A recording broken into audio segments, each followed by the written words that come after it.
أشهد أن لا إله إلا الله. أعوذ بالله من الشيطان الرجيم. بسم الله الرحمن الرحيم.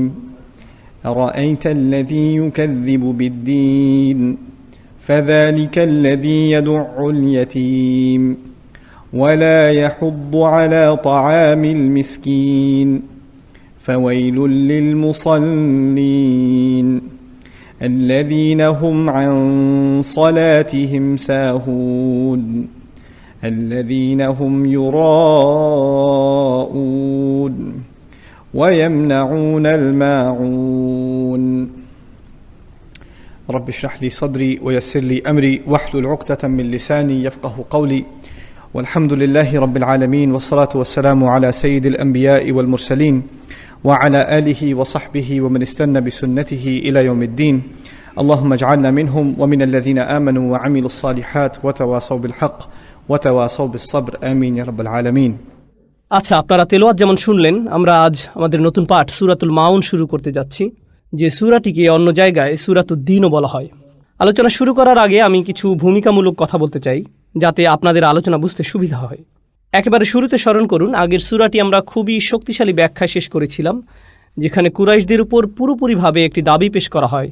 আল্লাহর কথাটি অবশ্যই আমাদের মনে আছে, ফালিয়াবুদু রাব্বা হাযাল বাইত, তাদের উচিত স্বেচ্ছায় দাসত্ব কবুল করা এবং এই ঘরের মালিকের ইবাদত করা। এই দাবিটি করা হয়েছিল কুরাইশদের প্রতি আগের সূরার শেষে। এখন এই সূরাতে কুরাইশদের কি করা উচিত সেটা বলা হচ্ছে না, বরং তারা কি করছে সেটা জানানো হচ্ছে। তাদের কি করা উচিত ছিল এবং তারা আসলে কি করছে। আল্লাহ আসলে আমাদেরকে জানাচ্ছেন ওই সময় কুরাইশদের অবস্থাটা ঠিক কেমন ছিল। সূরাতুল মাউন একটি শক্তিশালী তীক্ষ্ণ বাণীর, এমনকি আপনি এই সূরাটিকে তখনকার সামাজিক দুরবস্থার একটা চিত্রায়নও বলতে পারেন। আমরা জানি রাসূলুল্লাহ সাল্লাল্লাহু আলাইহি সাল্লাম ওই সময় ক্ষমতায় ছিলেন না, যদিও কেউ কেউ এটাকে মক্কি সূরা বলে থাকেন। মেজরিটি আলেমগণ বলেন যে এটি একটি মাদানী সূরা। আমরা সামনে দেখব আসলে কি কি অপিনিয়ন রয়েছে আলেমগণের এই বিষয়ে এবং তাদের বিভিন্ন মতগুলোর পেছনে কারণগুলো কি। যাই হোক, মেজরিটি অপিনিয়ন হচ্ছে যে এটি একটি মক্কি সূরা এবং আমরা জানি যে মক্কায় থাকা অবস্থায় রসুলের কোনো ধরনের সোশ্যাল বা পলিটিক্যাল ক্ষমতা ছিল না। এই অবস্থায় রসুলের দ্বারা কোনো ধরনের সমালোচনা কিংবা কটাক্ষ মন্তব্য করা, বিশেষ করে তাদের বিরুদ্ধে যারা মক্কার সর্বোচ্চ ক্ষমতায় রয়েছে, এমনই ক্ষমতায় যে তারা যা মন চায় তাই করতে পারে, যাদের বিরুদ্ধে মন চায় যে কোনো অবস্থায় ব্যবস্থা নিতে পারে, স্পেশালি তাদের প্রতি যাদের কোনো সাপোর্ট নেই। একটা সহজ উদাহরণ দেই, যাদের সমাজে তেমন কোনো সাপোর্ট নেই, বলা যায় সমাজের এতিম সদস্যরা, ক্ষমতা থাকলে আপনি তাদেরকে যা মনে চায় করতে পারেন, অপমান করতে পারেন, মারতে পারেন, কাটতে পারেন, ইত্যাদি ইত্যাদি। এবং যেহেতু তাদের কোনো গার্ডিয়ান নেই, ফ্যামিলি নেই, গোত্র নেই, পুলিশ, জাস্টিস, সরকার কিছুই নেই, তার কোনো প্রতিরোধ ব্যবস্থা নেই, সে এখানে একা। সমাজের এমন অবস্থাতেই আল্লাহ সুবহানাহু ওয়া তাআলা রসুলের উপর এই শক্তিশালী সূরাটি অবতীর্ণ করেন। আগের সূরাটিতে আল্লাহ তাআলা তার নেয়ামতের বর্ণনা করেছিলেন সূরা কুরাইশে। সমাজের এমন অবস্থাতেই আল্লাহ সুবহানাহু ওয়া তাআলা রসুলের উপর এই শক্তিশালী সূরাটি অবতীর্ণ করেন। আগের সূরাটিতে আল্লাহ তাআলা তার নিয়ামতের বর্ণনা করেছিলেন সূরা কুরাইশে, কোনো ধরনের সতর্কতামূলক কিছু সেখানে ছিল না। এখন এই সূরায় আমরা দেখব যে বর্ণনা ভঙ্গি সম্পূর্ণ বিপরীত হয়ে গেছে। সূরা কুরাইশ আল্লাহ বলেছিলেন যে তোমরা শান্তিতে সফর করতে পারো, গরমে শীতে, আমি তোমাদের খাদ্য দিয়েছি, আমি তোমাদেরকে নিরাপত্তা দিয়েছি। শুধু আল্লাহর নেয়ামতের বর্ণনা, কোনো সতর্কতামূলক কিছু নেই।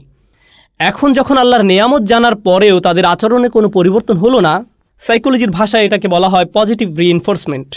পজিটিভ রিইনফোর্সমেন্ট যখন কাজ হলো না, তখন নেগেটিভ রিইনফোর্সমেন্ট ছাড়া উপায় নেই। এই আচরণের পরিণতি কি হতে পারে? আল্লাহ তাআলা এখন তীক্ষ্ণ ভঙ্গিতে তাদের বুঝিয়ে দিচ্ছেন। আপাত দৃষ্টিতে যদি আপনি এই সূরাটির অনুবাদ পড়েন, আপনার কাছে মনে হতে পারে যে সূরাটিতে আসলে দুটো গ্রুপের কথা বলা হচ্ছে। সূরাটি আপনার কাছে দুই ভাগে বিভক্ত বলে মনে হবে। এটি খুবই সংক্ষিপ্ত একটি সূরা, মাত্র 7টি আয়াত। আরাআইতাল্লাযী ইউকাযযিবু বিদ্দীন ফাযালিকাল্লাযী ইয়াদউল ইয়াতীম ওয়া লা ইয়াহুদ্দু আলা তুআমিল মিসকিন। এটা হচ্ছে প্রথম ভাগ, 3টি আয়াত। সাধারণভাবে যদি অনুবাদ করা হয়, আপনি কি দেখেছেন তাকে যে বিচার দিবসকে মিথ্যা বলে? সে তো সেই ব্যক্তি যে এতিমকে গলা ধাক্কা দেয় আর মিসকিনকে খাদ্যদানে উৎসাহ দেয় না। আমি এখনই গভীর বিশ্লেষণে যাচ্ছি না, শুধুই সরল অনুবাদ নিয়ে আলোচনা করছি। তো এটা ছিল এক ধরনের মানুষদের নিয়ে আলোচনা। এখন এই সূরার দ্বিতীয় অংশের ভিন্ন মানুষদের নিয়ে আলোচনা চলছে। ফাওয়াইলুল লিল মুসাল্লিন আল্লাযীনা হুম আন সালাতিহিম সাহুন আল্লাযীনা হুম ইউরাউন ওয়া ইয়ামনাউনাল মাউন। সাধারণ অনুবাদে অতএব দুর্ভোগ সেই নামাজিদের জন্য যারা তাদের নামাজ আদায়ের ব্যাপারে অমনোযোগী, যারা লোক দেখানোর জন্য তা করে আর প্রয়োজনীয় গৃহ সামগ্রী অন্যকে দেয় না।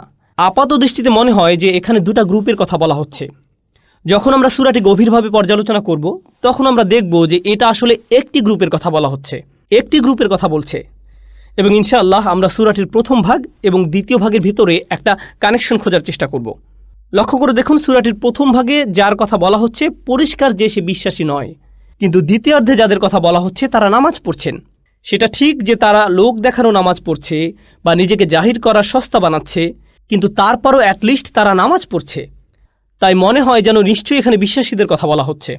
খেয়াল করুন, আমি বলেছিলাম যে কোনো কোনো আলেম বলেন যে সূরাটি মাদানী সূরা, আবার কেউ কেউ বলেন যে সূরাটির দ্বিতীয় অংশ মাদানী, কারণ এখানে দেখা যাচ্ছে যে মানুষেরা নামাজ পড়ছে এবং লোক দেখানো কাজ করছে, অর্থাৎ মুনাফিকি। আর আমরা জানি যে মুনাফিকি মক্কার কোনো সমস্যা ছিল না, বরং এটা মদিনার সমস্যা ছিল।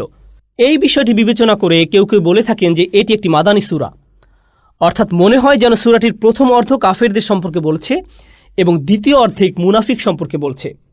যদিও আলেমদের এই মতটি একটি গ্রহণযোগ্য মত, এই বিষয়ে অধিক গ্রহণযোগ্য ও যৌক্তিক মত হচ্ছে যে এখানে সামগ্রিকভাবে সূরাটিতে কুরাইশদের সম্পর্কে বলা হচ্ছে। আমরা যখন সামনে আরও গভীরভাবে বিষয়টি পর্যালোচনা করব তখন বিষয়টি আমাদের কাছে আরও স্পষ্ট হবে ইনশাআল্লাহ। এর আগে আমাদের আরও কিছু বিষয় বুঝতে হবে। কয়েকটি সূরা আগে রাসূলুল্লাহ সাল্লাল্লাহু আলাইহি সাল্লামকে সুন্দরভাবে একটি জিনিস বোঝানো হয়েছে। বিষয়টি নিয়ে কয়েক সপ্তাহ আগে আলোচনা হয়েছিল। আয়াতটি সূরা ৩-এর। আল্লাহ সুবহানাহু ওয়া তাআলা কয়েকটি বিষয় বোঝানোর পর শক্তভাবে বললেন, ফামা ইউকাযযিবুকা বা'দু বিদ্দীন। এত যৌক্তিকভাবে বোঝানোর পরেও আর কি বাকি থাকে যে কেউ দিনের ব্যাপারে তোমার বিরুদ্ধে মিথ্যা বলবে? আল্লাহ তাআলা বোঝাতে চাচ্ছেন এই সূরার আর্গুমেন্ট এত শক্তিশালী যে আর কারো দিনের ব্যাপারে তোমার বিরুদ্ধে মিথ্যা বলার কোনো কিছু বাকি থাকে না। বিষয়টি নিয়ে আমরা সূরা ৩-এ বিস্তারিত আলোচনা করেছি, কিন্তু মানুষ যখন নীতিতে একেবারে তলানিতে গিয়ে পৌঁছায় তখন সবচেয়ে পাওয়ারফুল আর্গুমেন্টেও তার তেমন কাজ হয় না, অন্তরে প্রভাব ফেলে না। তাই এখন এই সূরা শুরু হচ্ছে এই কথা বলে যে আরাআইতাল্লাযী ইউকাযযিবু বিদ্দীন। সেখানে আল্লাহ বলেছিলেন ফামা ইউকাযযিবুকা বা'দু বিদ্দীন। এখানে আল্লাহ বলছেন আরাআইতাল্লাযী ইউকাযযিবু বিদ্দীন। দুইটি আয়াতের ভাষা খুবই কাছাকাছি।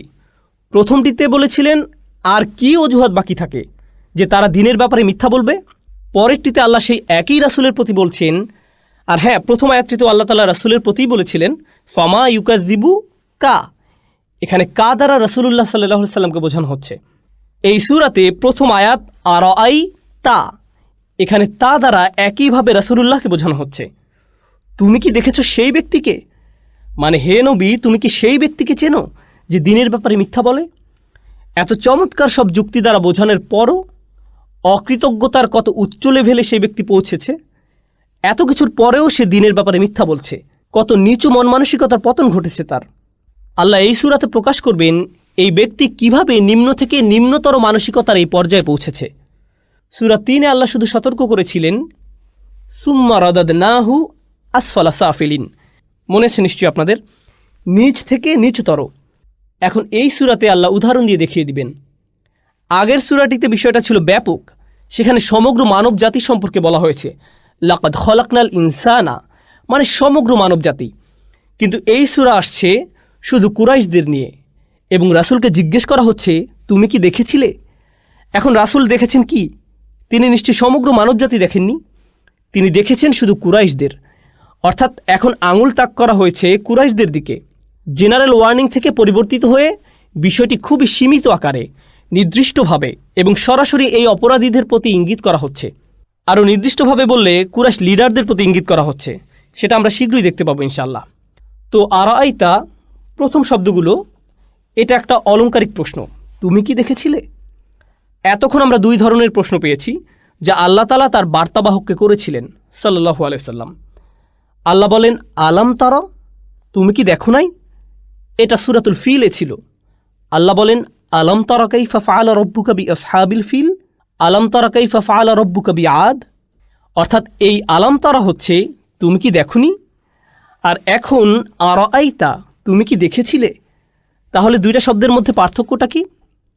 আচ্ছা, প্রথমটা আলাম তারা, যেমনটি আমরা বুঝেছিলাম সূরাতুল ফিলের আলোচনায় এবং অন্যান্য জায়গায়, এটা আসলে সে অবস্থাটা বোঝায় যখন রসুল সাল্লাল্লাহু আলাইহি সাল্লাম পরাভূত হয়ে পড়েন, অথবা চাপগ্রস্ত হন, অথবা একের পর এক ওহীর ভারে নুয়ে পড়ার অবস্থা।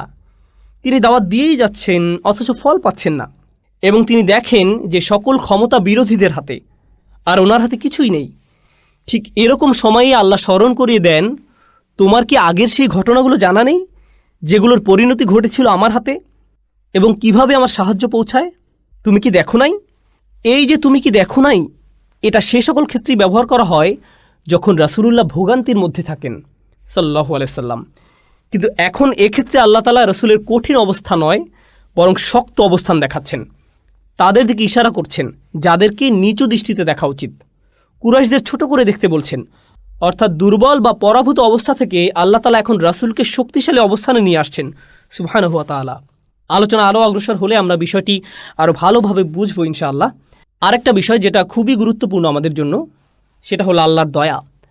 শাইখ মুতাওয়াল্লি আশ-শাওরি রাহিমাহুল্লাহ তার ক্লাসে এই সূরার উপর আলোচনা করতে গিয়ে দারুণ একটা মন্তব্য করেছেন। তিনি বলেন, একজন শিক্ষক প্রায়ই এমন প্রশ্ন করেন যেটা তিনি জানেন যে তার ছাত্ররা এই প্রশ্নের উত্তর ভালোভাবেই দিতে পারবে। এর মাধ্যমে শিক্ষকের উদ্দেশ্য থাকে যাতে করে প্রশ্নটির দ্বারা ক্লাস সরব হয়, ছাত্ররা মজা পেয়ে জেগে ওঠে। গণিতের শিক্ষক হঠাৎই জিজ্ঞেস করে বসে, 2 + 2 = কত? টিচার অবশ্যই জানেন যে ছাত্রটা এটা সহজেই বলে দিবে। তারপরেও তিনি প্রশ্নটা করেন যাতে তারা অন্যমনস্ক না হয়, তাদের মনকে ক্লাসে উপস্থিত রাখার জন্য, চিন্তাভাবনা সচল রাখার জন্য শুধু তারা এই প্রশ্নটি করা। এটা যে কোনো উত্তম শিক্ষকের স্টাইল বলা যায়, এ ধরনের অলংকারিক প্রশ্ন করা। টিচিং প্রফেশনে এরকম উদাহরণ সবসময় দেখা যায়। আল্লাহ তাআলা এখানে শিক্ষকের ভূমিকায় আছেন, আর তিনি তার শ্রোতাদের সাথে ঠিক এই কাজটাই করছেন। শ্রোতার মধ্যে রাসূল সাল্লাল্লাহু আলাইহি সাল্লাম নিজেই একজন। আর আশ-শাওকানি রাহিমাহুল্লাহর মত অনুযায়ী কুল্লু যী আকলিন, প্রত্যেক মানুষ যার বিবেক আছে সকলের প্রতি আল্লাহ এই প্রশ্ন করছেন, তোমরা কি দেখোনি? পর্যবেক্ষণের জন্য আল্লাহ সকলকে বলছেন যে শিক্ষা আল্লাহ দিচ্ছেন, নিজেদেরকে সেটার মধ্যে রেখে চিন্তা করার আদেশ এখানে করা হচ্ছে। কারণ আমরা এই আয়াতের শিক্ষা শুধুমাত্র পড়ার মধ্যে অর্জন করতে পারবো না। দুনিয়া সম্পর্কে চিন্তা সাথে আল্লাহ আমাদের যেটা বোঝাতে চাচ্ছেন সেটা পর্যবেক্ষণের মাধ্যমেই আমরা এই আয়াতের শিক্ষা লাভ করতে পারি। আল্লাহ আমাদের চিন্তা করতে বলছেন, মুক্ত মন নিয়ে আশেপাশের বাস্তবতা পর্যালোচনার জন্য বলছেন। তো কোন বিষয়ে আল্লাহ তাআলা আমাদের পর্যবেক্ষণের জন্য বলছেন? আর আইতা শব্দটার পর সূরাটিতে যে শব্দটা আসছে সেটা হচ্ছে আল্লাযী, মানে যার দ্বারা করা হয়েছে। এই আল্লাযী শব্দটা ক্লাসিক্যাল তাফসিরে 2 ভাবে অর্থ করা হয়েছে। এটা খাস, মুখতাস, মানে নির্দিষ্টভাবে শুধু একজন কাফিরকে বোঝানো, নির্দিষ্ট একজন অবিশ্বাসীর প্রতি ইঙ্গিত করা হচ্ছে। যেমন আস ইবনে ওয়াইল, ওয়ালিদ ইবনে মুগীরা, আখনাস ইবনে শুরাইক, কিংবা আবু জাহল, অথবা সবার পরিচিত আবু লাহাব। সামনে যেহেতু আবু লাহাবের নামে একটা পূর্ণাঙ্গ সূরা আসছে, তাকে ধরে নেওয়া যৌক্তিক। আবার সে ছিল ট্রেজারার, এটাও একটা কারণ হতে পারে। কাবা ঘরে যত দান সদকা আসতো সেগুলোর বন্টনের দায়িত্ব ছিল তার উপর। অর্থাৎ এতিম অসহায়দের প্রতি অবিচার করতে পারে এমন ব্যক্তিদের মধ্যে সে অন্যতম। মূলত সূরাটিতে যে বিষয় আলোকপাত করা হচ্ছে, তাহলে 1 নম্বর মত দ্বারা স্পেসিফিকভাবে শুধুমাত্র একজনের প্রতি ইঙ্গিত করা হচ্ছে এমনটা বোঝাচ্ছে। 2 নম্বর মত হচ্ছে আল্লাযী দ্বারা এমন যে কোনো ব্যক্তি বোঝায় যার উপর সূরাটির বিবরণ খাটে, সার্বজনীন, মানে নির্দিষ্ট করা নয়। আল্লাহ এখানে কারো প্রতি ইঙ্গিত করছেন না। আল্লাহ বলেননি আর আইতা ওয়ালিদ, তুমি কি দেখেছো ওয়ালিদকে? আর আইতা আখনাস ইবনে শুরাইক, আল্লাহ এভাবে বলেননি। তাহলে যখন তিনি তাদের নাম উচ্চারণ করেননি, তারা এই আয়াতের ভেতর পড়তে পারে, তবে এটা শুধু তাদের মধ্যে সীমিত থাকছে না। এটা হচ্ছে মূল কথা, তাদেরকে বোঝানো হচ্ছে, তবে সীমাবদ্ধ থাকছে না। তবে এখানে মজার বিষয় হচ্ছে যে অন্যায়কারী, যার মধ্যে অন্যায়ের অনুভূতি বর্তমান, তাকে যদি আপনি বলেন তুমি কি সে ব্যক্তিকে চেনো যে দিনের ব্যাপারে মিথ্যা বলে? মনে করুন আপনাদের কারো মধ্যে অন্যায়ের ফিলিংস রয়েছে। যেমন ধরুন আপনি কথায় কথায় সন্তানের উপর রেগে যান, এই ভুলের অনুভূতি আপনার মধ্যে আছে। এখন আমি সবার সামনে বললাম, জানেন কিছু মানুষ তাদের সন্তানদের সাথে খুবই বাজে ব্যবহার করে, তো আপনি সাথে সাথে চিন্তা শুরু করবেন তাকে কে বলল, অথবা আমাকে বলে উঠবেন আপনি আমার দিকে তাকিয়েও কেন বলছেন, অথচ আমি আপনার দিকে তাকিয়ে বলছি না। তারপরেও আপনার মনে হবে আমি আপনার দিকে তাকিয়ে বলছি। কেন? কারণ আপনার মধ্যে আপনার কৃত অন্যায়ের অনুভূতিটা বিদ্যমান আছে, আর আপনি নিজেই সেটা প্রকাশ করে দিচ্ছেন। হ্যাঁ, নিজেই সেটা প্রকাশ করে দিচ্ছেন। তো এই আল্লাজি শব্দের ব্যবহার দ্বারা অনেকটা এরকম অন্যায়কারীদের প্রতি ইঙ্গিত করা হচ্ছে, যাতে তারা ওভাবে ভাবে যে আমার কথা বলা হচ্ছে নাকি, আমার সম্পর্কে তাদেরকে কে জানালো, তাদের এত বড় সাহস কিভাবে হলো। মানে আল্লাজি শব্দটা তাদের এভাবে চিন্তা করতে বাধ্য করছে, তারা ভাবছে রাসূলুল্লাহ তাদের বিরুদ্ধে সরাসরি কথা বলছেন, হয়তোবা প্রকাশ্যে নয়, কিন্তু অন্তত পক্ষে ততটুকু প্রকাশ্যে যতটুকু বললে তাদের সম্মানে লাগে। আর তারা চিন্তায় পড়ে যায়, মানুষজন হয়তো ভাববে যে এই সূরাটিতে আমাকেই তিরস্কার করা হয়েছে। তো আসলে এই সূরাটির তেলাওয়াতের মাধ্যমে সমাজে রীতিমতো একটা সংঘাতের আবির্ভাব ঘটেছে। আমাদের বুঝতে হবে যে কোরআন যখন নাজিল হয় তখন সেটি পাঠশালার দার্সের আকারে হয়নি। যখন কোরআনের প্রতিটা আয়াতের আবির্ভাব ঘটে এবং রাসূলুল্লাহ সাল্লাল্লাহু আলাইহি ওয়াসাল্লাম তেলাওয়াত করেন, আয়াতগুলো সোসাইটিতে কাফেরদের জন্য হাজারো সমস্যার সৃষ্টি করে। তাদের জন্য রীতিমতো আকাশ থেকে পড়া বজ্রপাতের মতো হয় এক একটা আয়াত তাদের প্রতি এক একটা আক্রমণের মতো, এক একটা ধাক্কা। এতে তাদের জারিজুরি সব ফাঁস হয়ে যায়। তাদের অনুভূতি হয় এমন যেন আয়াতগুলোর দ্বারা তাদের ফাউন্ডেশন চুরমার করে দেওয়া হচ্ছে। সামগ্রিকভাবে এই সূরার চিত্র যা আমাদের সামনে আছে অনেকটা এরকমেরই। সুবহানাল্লাহ। এরপর আসছে আল্লাযী ইউকাযযিব। আমাদের এই দুইটি লাইনের মধ্যে পার্থক্য বুঝতে হবে। আল্লাযী ইউকাযযিবু বিদ্দীন আর আল্লাযী ইয়াকফুরু বিদ্দীন, যে দিনের ব্যাপারে মিথ্যা বলে। মানে যদি এটা সাধারণভাবে অনুবাদ করা হয় যে দিনের ব্যাপারে মিথ্যা বলে বনাম যে দিনকে অস্বীকার করে।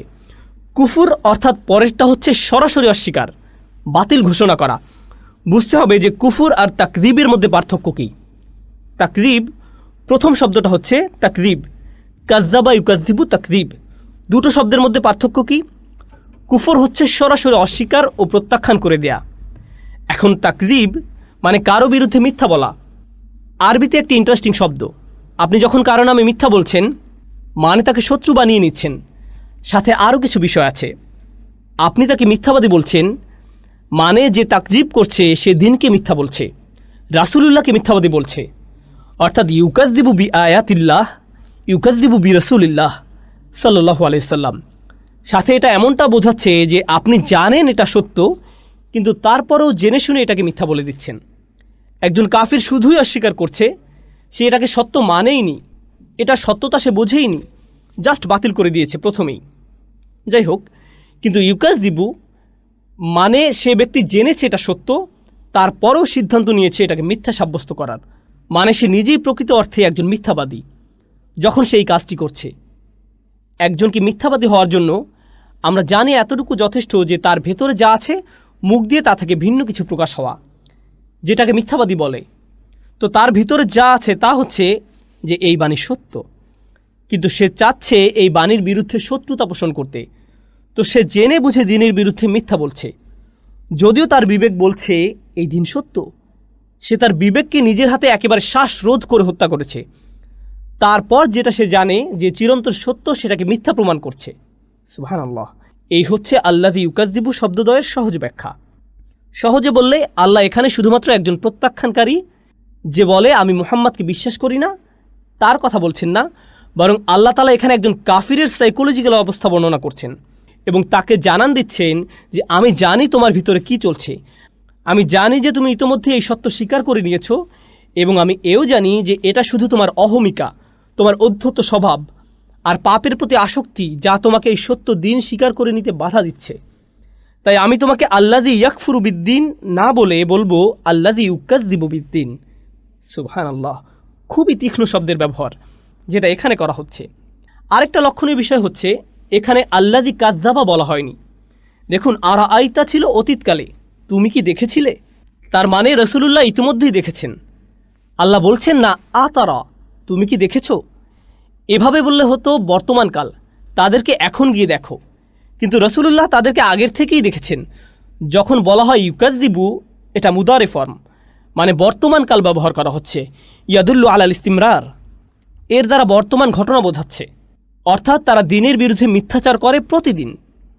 অসংখ্য সুযোগ আসে তাদের সামনে যাতে তারা সত্যকে গ্রহণ করে নেয়, কিন্তু তারা সেসবের প্রত্যেকটিকে প্রত্যাখ্যান করে। কাযযাবা যদি বলা হতো এর অর্থ দাঁড়াতো সে দিনের বিরুদ্ধে মিথ্যা বলছে একবার।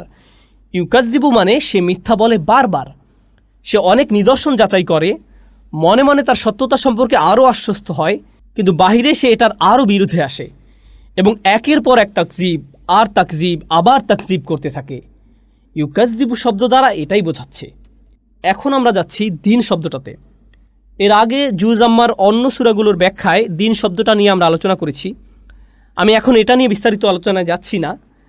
প্রথমে আমি এই শব্দটির গুরুত্ব সম্পর্কে বলছি, কারণ শব্দটি একটু পর আবার আসছে ইনশাআল্লাহ, যখন আমরা ইযা জাআ নাসরুল্লাহি ওয়াল ফাতহ আরাআইতান নাসা ইয়াদখুলুনা ফি দীনিল্লাহ। দীনিল্লাহ, দিন সামনে আবার আসবে, এটি সামনে আবার আসছে। সাধারণভাবে, যদিও এটা লম্বা আলোচনা, এই শব্দটার দুইভাবে দেখা হয়। একটা হচ্ছে পারিভাষিকভাবে, আরেকটি আপনি এটাকে দেখতে পারেন সাহিত্যিকভাবে। পারিভাষিকভাবে যেটাকে আরবিতে আল ইস্তিলাহ বলা হয়। কোনো ভাষায় একটা শব্দের প্রচলন বিভিন্নভাবে হয়ে থাকে। এখন আপনি যদি শব্দটি নিয়ে শুধুমাত্র একটি নির্দিষ্ট ক্ষেত্রে ব্যবহার শুরু করে দেন, দিন শব্দটিতে আসার আগে আমি একটা সহজ উদাহরণ দিয়ে বিষয়টি বোঝাই। যেমন ধরুন জার্নাল শব্দটি। এখানে সবাই জানেন জার্নাল শব্দ দ্বারা কী বোঝানো হয়, কিন্তু আপনি যদি কোনো পত্রিকার একজন সম্পাদক হন অথবা আপনি কোনো প্রকাশনীর সাথে জড়িত হন, আপনি যখন জার্নাল শব্দটা শুনবেন, সাথে সাথে আপনার মনে নির্দিষ্ট ধারণার অবতারণা হবে। এখন আপনি আর কারো ব্যক্তিগত জার্নাল, যেখানে কিছু কথাবার্তা ইত্যাদি থাকে, এমন কিছু চিন্তা করবেন না। এখন আপনি ছাপার সাথে জড়িত জার্নাল অথবা একাডেমিক জার্নাল এর ব্যাপারে চিন্তা করবেন।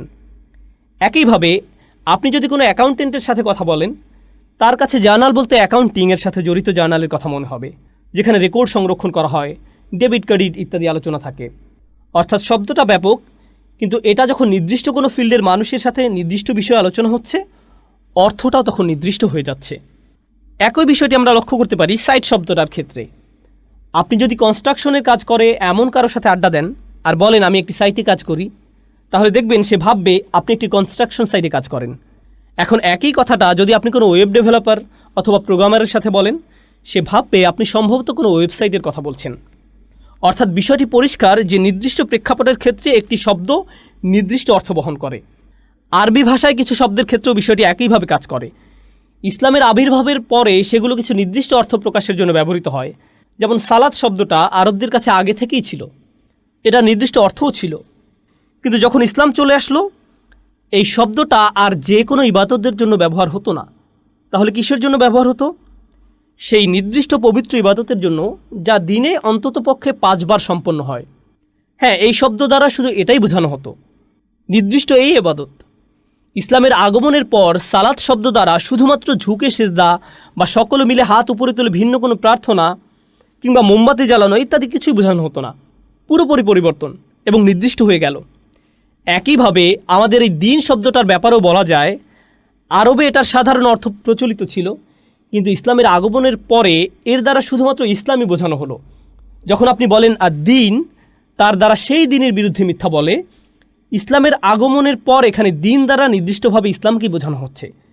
এজন্য কিছু কিছু আলেমরা এই মন্তব্য করেছেন যে এই আয়াত দ্বারা তুমি কি দেখেছো সেই ব্যক্তিকে যে ইসলামের বিরুদ্ধে মিথ্যা বলে, এমন বোঝানো হচ্ছে, দিন ইসলামকে বোঝানো হচ্ছে। কিন্তু অন্যরা বলছেন যে না, যেহেতু এটা মাদানী সূরা এবং ইসলাম শব্দটি এখনও এত পরিচিতি পায়নি, দিন শব্দ দ্বারা আল্লাহ এখানে ইসলামকে বোঝাচ্ছেন না, বরং এর দ্বারা সাধারণ অর্থটিই বোঝাচ্ছে। অর্থাৎ দ্বিতীয় মতের আলেমগণ দিন শব্দের শাব্দিক অর্থটাই এখানে ধরেছেন। আর বর্তমানে 2টি মতামতই গ্রহণ করা হয়। এই আয়াতে ব্যবহৃত ভাষা এতটাই ব্যাপক যে 2টি মন্তব্যই গ্রহণযোগ্য।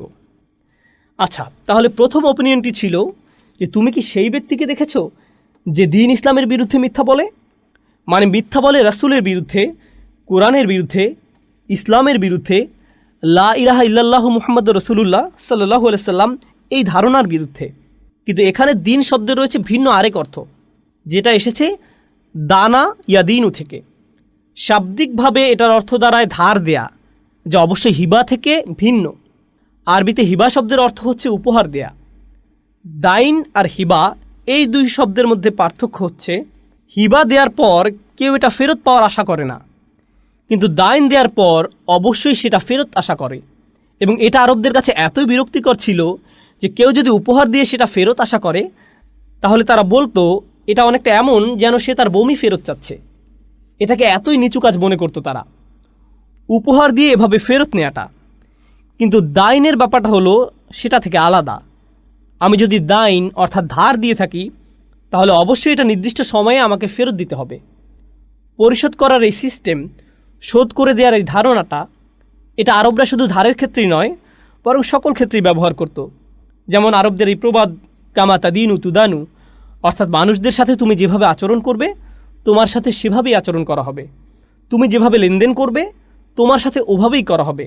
দিন্নাহুম কামা দানু, আমরা তাদের সাথে সেভাবে করেছি তারা আমাদের সাথে যেভাবে করেছে। কারো প্রতিদান ঠিক সেভাবে দেয়া, ঠিক যেভাবে তারা প্রথমে আচরণ করেছিল।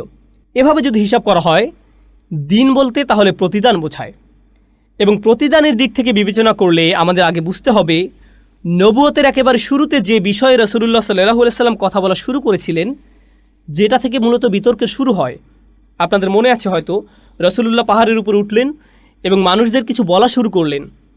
প্রথম যে কনসেপ্টের দিকে তিনি মানুষদের মনোযোগ আকর্ষণ করতে চাইলেন, তাওহীদের ভিত্তি হলো মূলত তিনটি ধারণা। এক, আল্লাহর একাত্মবাদ, আল্লাহ তাআলা একক সত্তা এই ধারণা। দুই, মুহাম্মদ যে আল্লাহর রাসূল অর্থাৎ রিসালাতের ধারণা। তিন, পরকাল। এখন মক্কার মানুষদের জন্য যেটা বড় সমস্যা, সবচাইতে বড় বাধা ছিল, সেটা হচ্ছে এই পরকাল। আপনি মৃত্যুর পর ঠিক সেভাবে জেগে উঠবেন যেভাবে ঘুম থেকে সকালবেলা জেগে ওঠেন। এটা তাদের কাছে কোনোভাবেই গ্রহণযোগ্য ছিল না। আর দাইন বা দিনের এই ধারণা অন্য সব জায়গা থেকে সবচেয়ে বেশি যেখানে কার্যকর হয়, সেটা হলো আপনার প্রত্যেক ভালো কাজ আর প্রত্যেক খারাপ কাজের হিসাব, সেটা হচ্ছে এই পরকালে। এজন্য আশ-শাওকানি এবং অন্যান্য আলেমগণ এই বিষয়ে মন্তব্য করেছেন, দিন শব্দটি এই আয়াতে পরকালের হিসাব নিকাশ ও পুরস্কারের দিকে ইঙ্গিত করে ব্যবহার হয়েছে। অর্থাৎ তুমি কি দেখেছো সেই ব্যক্তিকে যে পরকালীন প্রতিদান দিবসের এই কনসেপ্ট, তার কাজকর্মের পুঙ্খানুপুঙ্খানু বিচার হবে যেখানে, সেই পরবর্তী জীবনের বিরুদ্ধে মিথ্যা বলেছে? তারা এটা মেনে নিতে পারছিল না। বিষয়টা ভালোভাবে বুঝতে চেষ্টা করুন। আমি আগেও বলেছি, সূরাটি কুরাইশদের দুর্নীতির জারিজুরি ফাঁস করে দেয়। আমরা দুর্নীতির একেবারে রুট লেভেল সম্পর্কে এখান থেকে জানতে পারবো।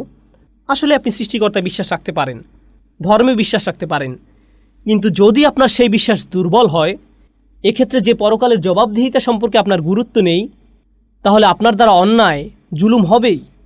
যদি আপনি ধার্মিকও হন, এমনকি নামাজও পড়েন। এবং আমি একথা কেন বলছি যে যদি আপনি নামাজও পড়েন, কারণ আল্লাহ এই সূরাতে তাদের কথাই বলছেন যারা নামাজ পড়তো, অথচ তারপরেও সাথে জঘন্য অপরাধে লিপ্ত থাকত, আজে বাজে কাজকর্ম করত। কেন? কারণ পরকালে বিশ্বাসের ধারণা তাদের মধ্যে ছিল না। আপনারা হয়তো জানেন, যে কোনো মানুষের জন্য যে বিষয়টি সবার আগে অপরাধ কর্ম থেকে দূরে থাকতে সাহায্য করবে, সেটা হচ্ছে কাজের পরিণতির ভয়। একটি লালবাতি সিগন্যাল, সাথে উপরে ক্যামেরা ফিট করা আছে, এমন হলে তাকওয়া অন্তরে অটোমেটিক সেট হয়ে যাবে, স্বাভাবিক। এইভাবে যে কাউকে থামিয়ে দেওয়া যাবে, কারণ এভাবে পরিণতি ভয়ঙ্কর হতে পারে। আমাকে জরিমানা করা হতে পারে, কিংবা আমি আমার লাইসেন্স হারাতে পারি। পুলিশ অফিসার তো আমার পাশেই দাঁড়িয়ে আছে। আবার মাঝে মাঝে আমরা গায়েবের উপরও বিশ্বাস রাখি। আরে, পুলিশ অফিসার তো আশেপাশেই কোথাও থাকতে পারে, যদি চলে আসে। আল্লাযীনা ইউমিনুনা বিল গায়ব, ঠিক না? অর্থাৎ বিষয়টি হচ্ছে, যদি আপনার অন্তরে এই ধারণা দৃঢ় থাকে যে অপরাধের দরুন আপনাকে পরিণতি ভোগ করতে হবে, কিংবা কাজের প্রতিদান দেয়া হবে আপনাকে, তাহলে আপনি অপরাধ থেকে দূরে থাকবেন, অথবা আপনি পুনরায় আবার চিন্তা করবেন। তাই আল্লাহ তাআলা সূরাটি শুরু করেছেন, তুমি কি দেখেছো সেই ব্যক্তিকে যে প্রতিদান দিবসের এই ধারণার বিরুদ্ধে মিথ্যা বলে? আবারও চলুন আমরা দুটি বিষয় একত্র করে নেই। সে এটার বিরুদ্ধে মিথ্যা বলছে, মানে তার মনের কোনো এক কোণায় অবশ্যই এই ধারণা মজুদ আছে যে হয়তো আমাকে কাজের ফলাফল ভোগ করতে হবে, কিন্তু সে মনের এই চিন্তাকে উড়িয়ে দেয় এবং এটা নিয়ে হাসি ঠাট্টা করে। আচ্ছা, তোমরা তাহলে জাহান্নামকে ভয় করছো? ওখানে তো অনেক গরম না? জান্নাতে গেলে কি কি পাবে তোমরা? এরপর জান্নাত নিয়েও তারা ঠাট্টা করে। কিন্তু তাদের মনের কোথাও না কোথাও এই প্রশ্ন ঘুরে ফিরে আসেই, হয়তো মৃত্যুর পরেও কোনো জীবন আছে যেখানে জবাবদিহি করতে হবে। কিন্তু হঠাৎ জেগে ওঠা মনের এই চিন্তাকে তারা মনের মধ্যেই কবর দিয়ে দেয়, এটা সম্পর্কে মিথ্যা বলে এবং নিজেদের নিত্যদিনের জীবনযাপন নিয়ে এগিয়ে যেতে থাকে, কারণ তাদের কাছে এসব নীতিচিন্তার কোনো পাত্তা নেই। আর হ্যাঁ, এই সূরাটি সেই সমস্ত লোকদের নিয়ে আলোচনা করছে যারা বেপরোয়া, কোনো কিছুতেই যাদের কোনো কিছু যায় আসে না। সামনে আমরা বিষয়টি আরও ভালোভাবে বুঝবো ইনশাল্লাহ। অফি কালামি হাতফুন অল মানা। আর এই বর্ণনার বাচনভঙ্গির দ্বারা যা বোঝা যায়, এই বর্ণনা ভঙ্গির পেছনে আছে বিশেষ উদ্দেশ্য। মাঝে মাঝে আল্লাহ অনেক ছোট বাক্য বলেন, কিন্তু লাইনগুলোর ফাঁকে ফাঁকে আরও বেশ কিছু বক্তব্য থাকে। আরবিতে এটাকে হাতফ বলে, অর্থাৎ বিশেষ কোনো কাজ, মিশন। তো আমরা এটাকে ব্যাখ্যা করব এবং আলেমদের বিভিন্ন মত দ্বারা আল্লাহ কী বোঝাতে চাচ্ছেন তা ক্লিয়ার করবো ইনশাআল্লাহ। আর আইতাল্লাযী ইউকাযযিবু বিদ্দীন, তুমি কি দেখেছো সেই ব্যক্তিকে যে শেষ বিচারে এই কনসেপ্টকে মিথ্যা বলে? সে কি সঠিক নাকি ভুল?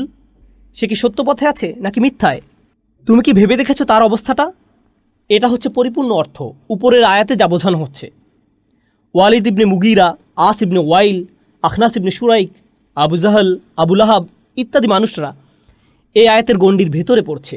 এবং সাধারণ অর্থে বর্তমানেরও অসংখ্য মানুষ যাদের এমন মেন্টালিটি আছে, এবং দেখা দ্বারা এখানে যা বোঝানো হচ্ছে একভাবে বুঝলে এটার অর্থ দ্বারা আক্ষরিকভাবেই দেখা বা চর্মচক্ষু দ্বারা দেখা।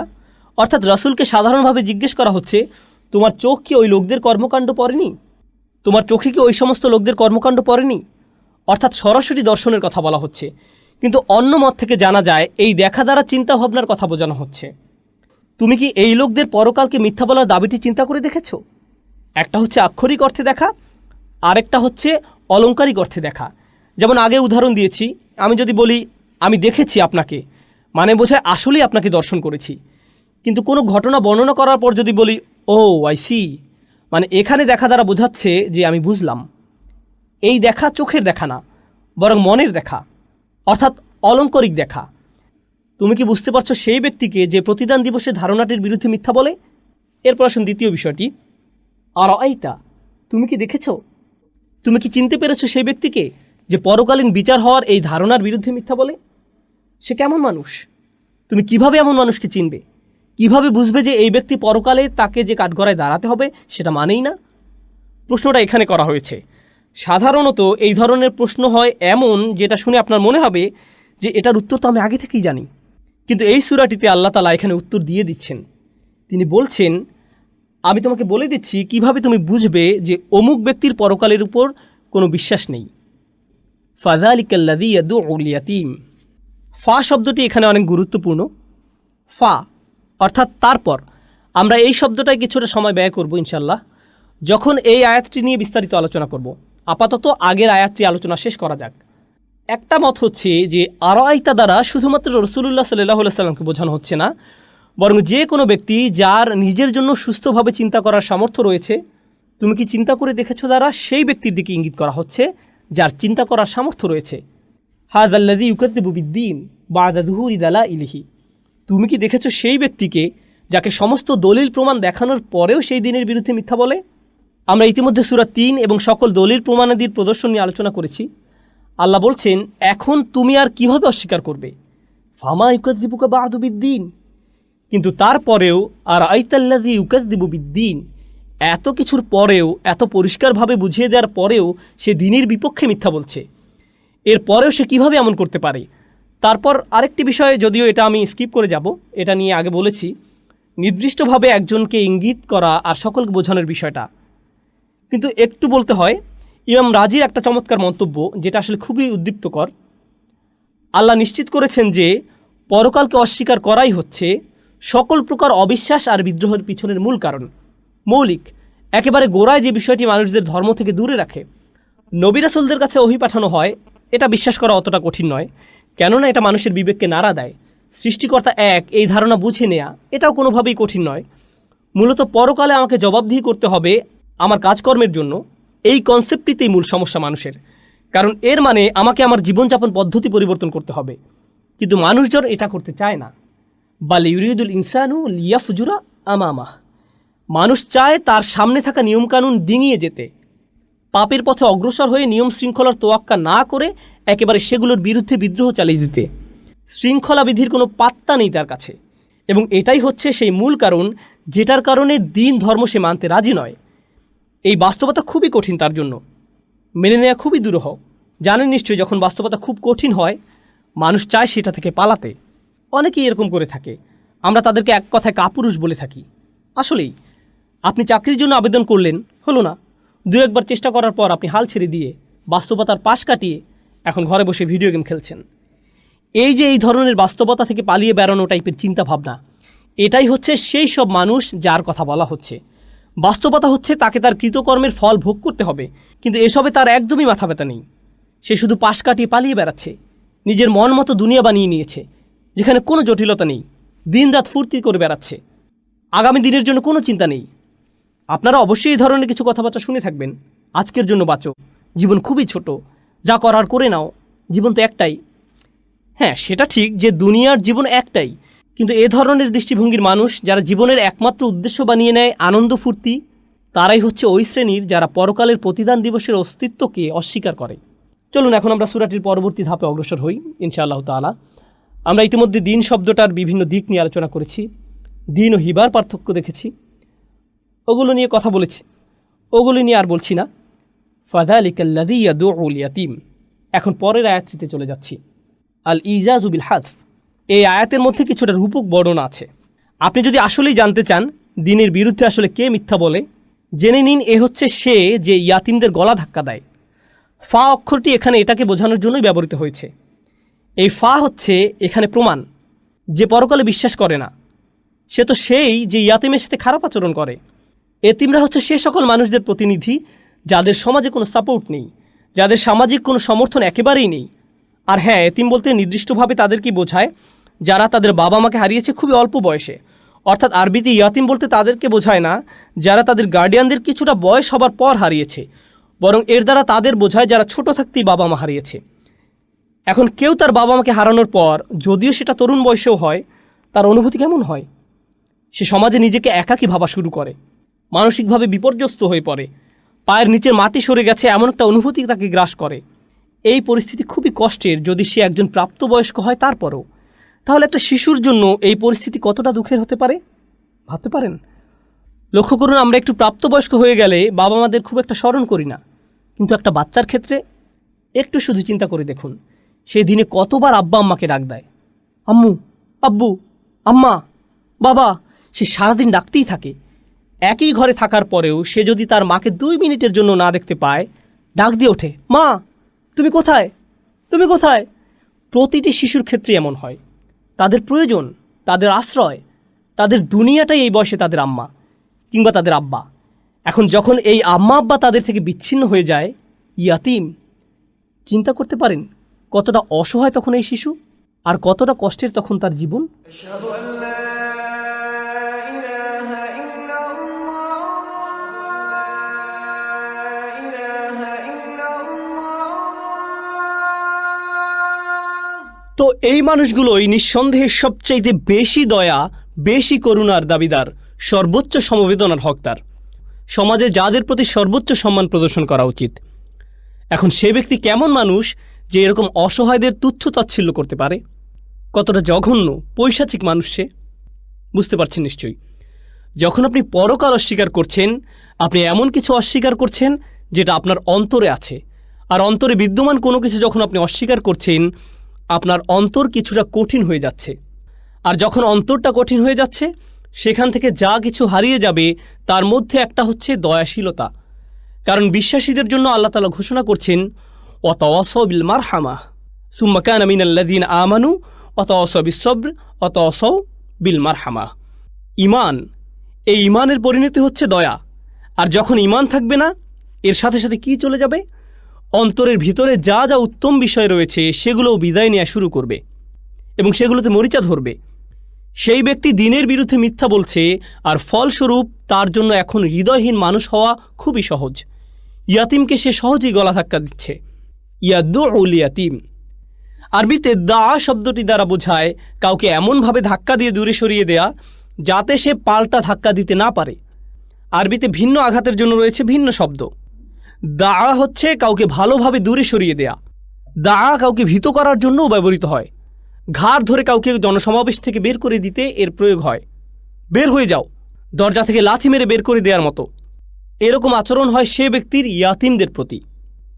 আর হ্যাঁ, জানেন কি, ইয়াতিম হচ্ছে সে যার ব্যাপারে আল্লাহ তাআলা খুবই অনুভূতিপ্রবণ। অনাথ অবস্থার এই ধারণা, আল্লাহ আজ্জা জাল্লা এই ব্যাপারে এতই আবেগী। সূরা নিসাতে আমরা ভেবে থাকি এই সূরা নিশ্চয়ই নারীদের নিয়ে আলোচনা করবে, অথচ দেখুন এটা কিভাবে শুরু হচ্ছে, ওয়া আতুল ইয়াতামা আমওয়ালাহুম। ওয়া আতুল ইয়াতামা অর্থাৎ ইয়াতিমরা।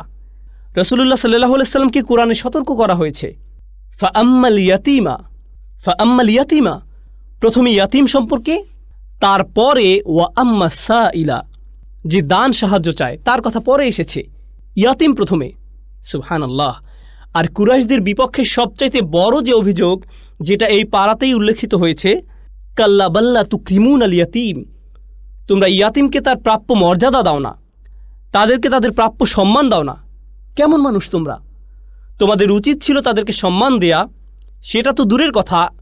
একটা হচ্ছে আমি তাদেরকে প্রাপ্য সম্মান দেই না, আর এখানে আপনি তাদের গলা ধাক্কা দিচ্ছেন।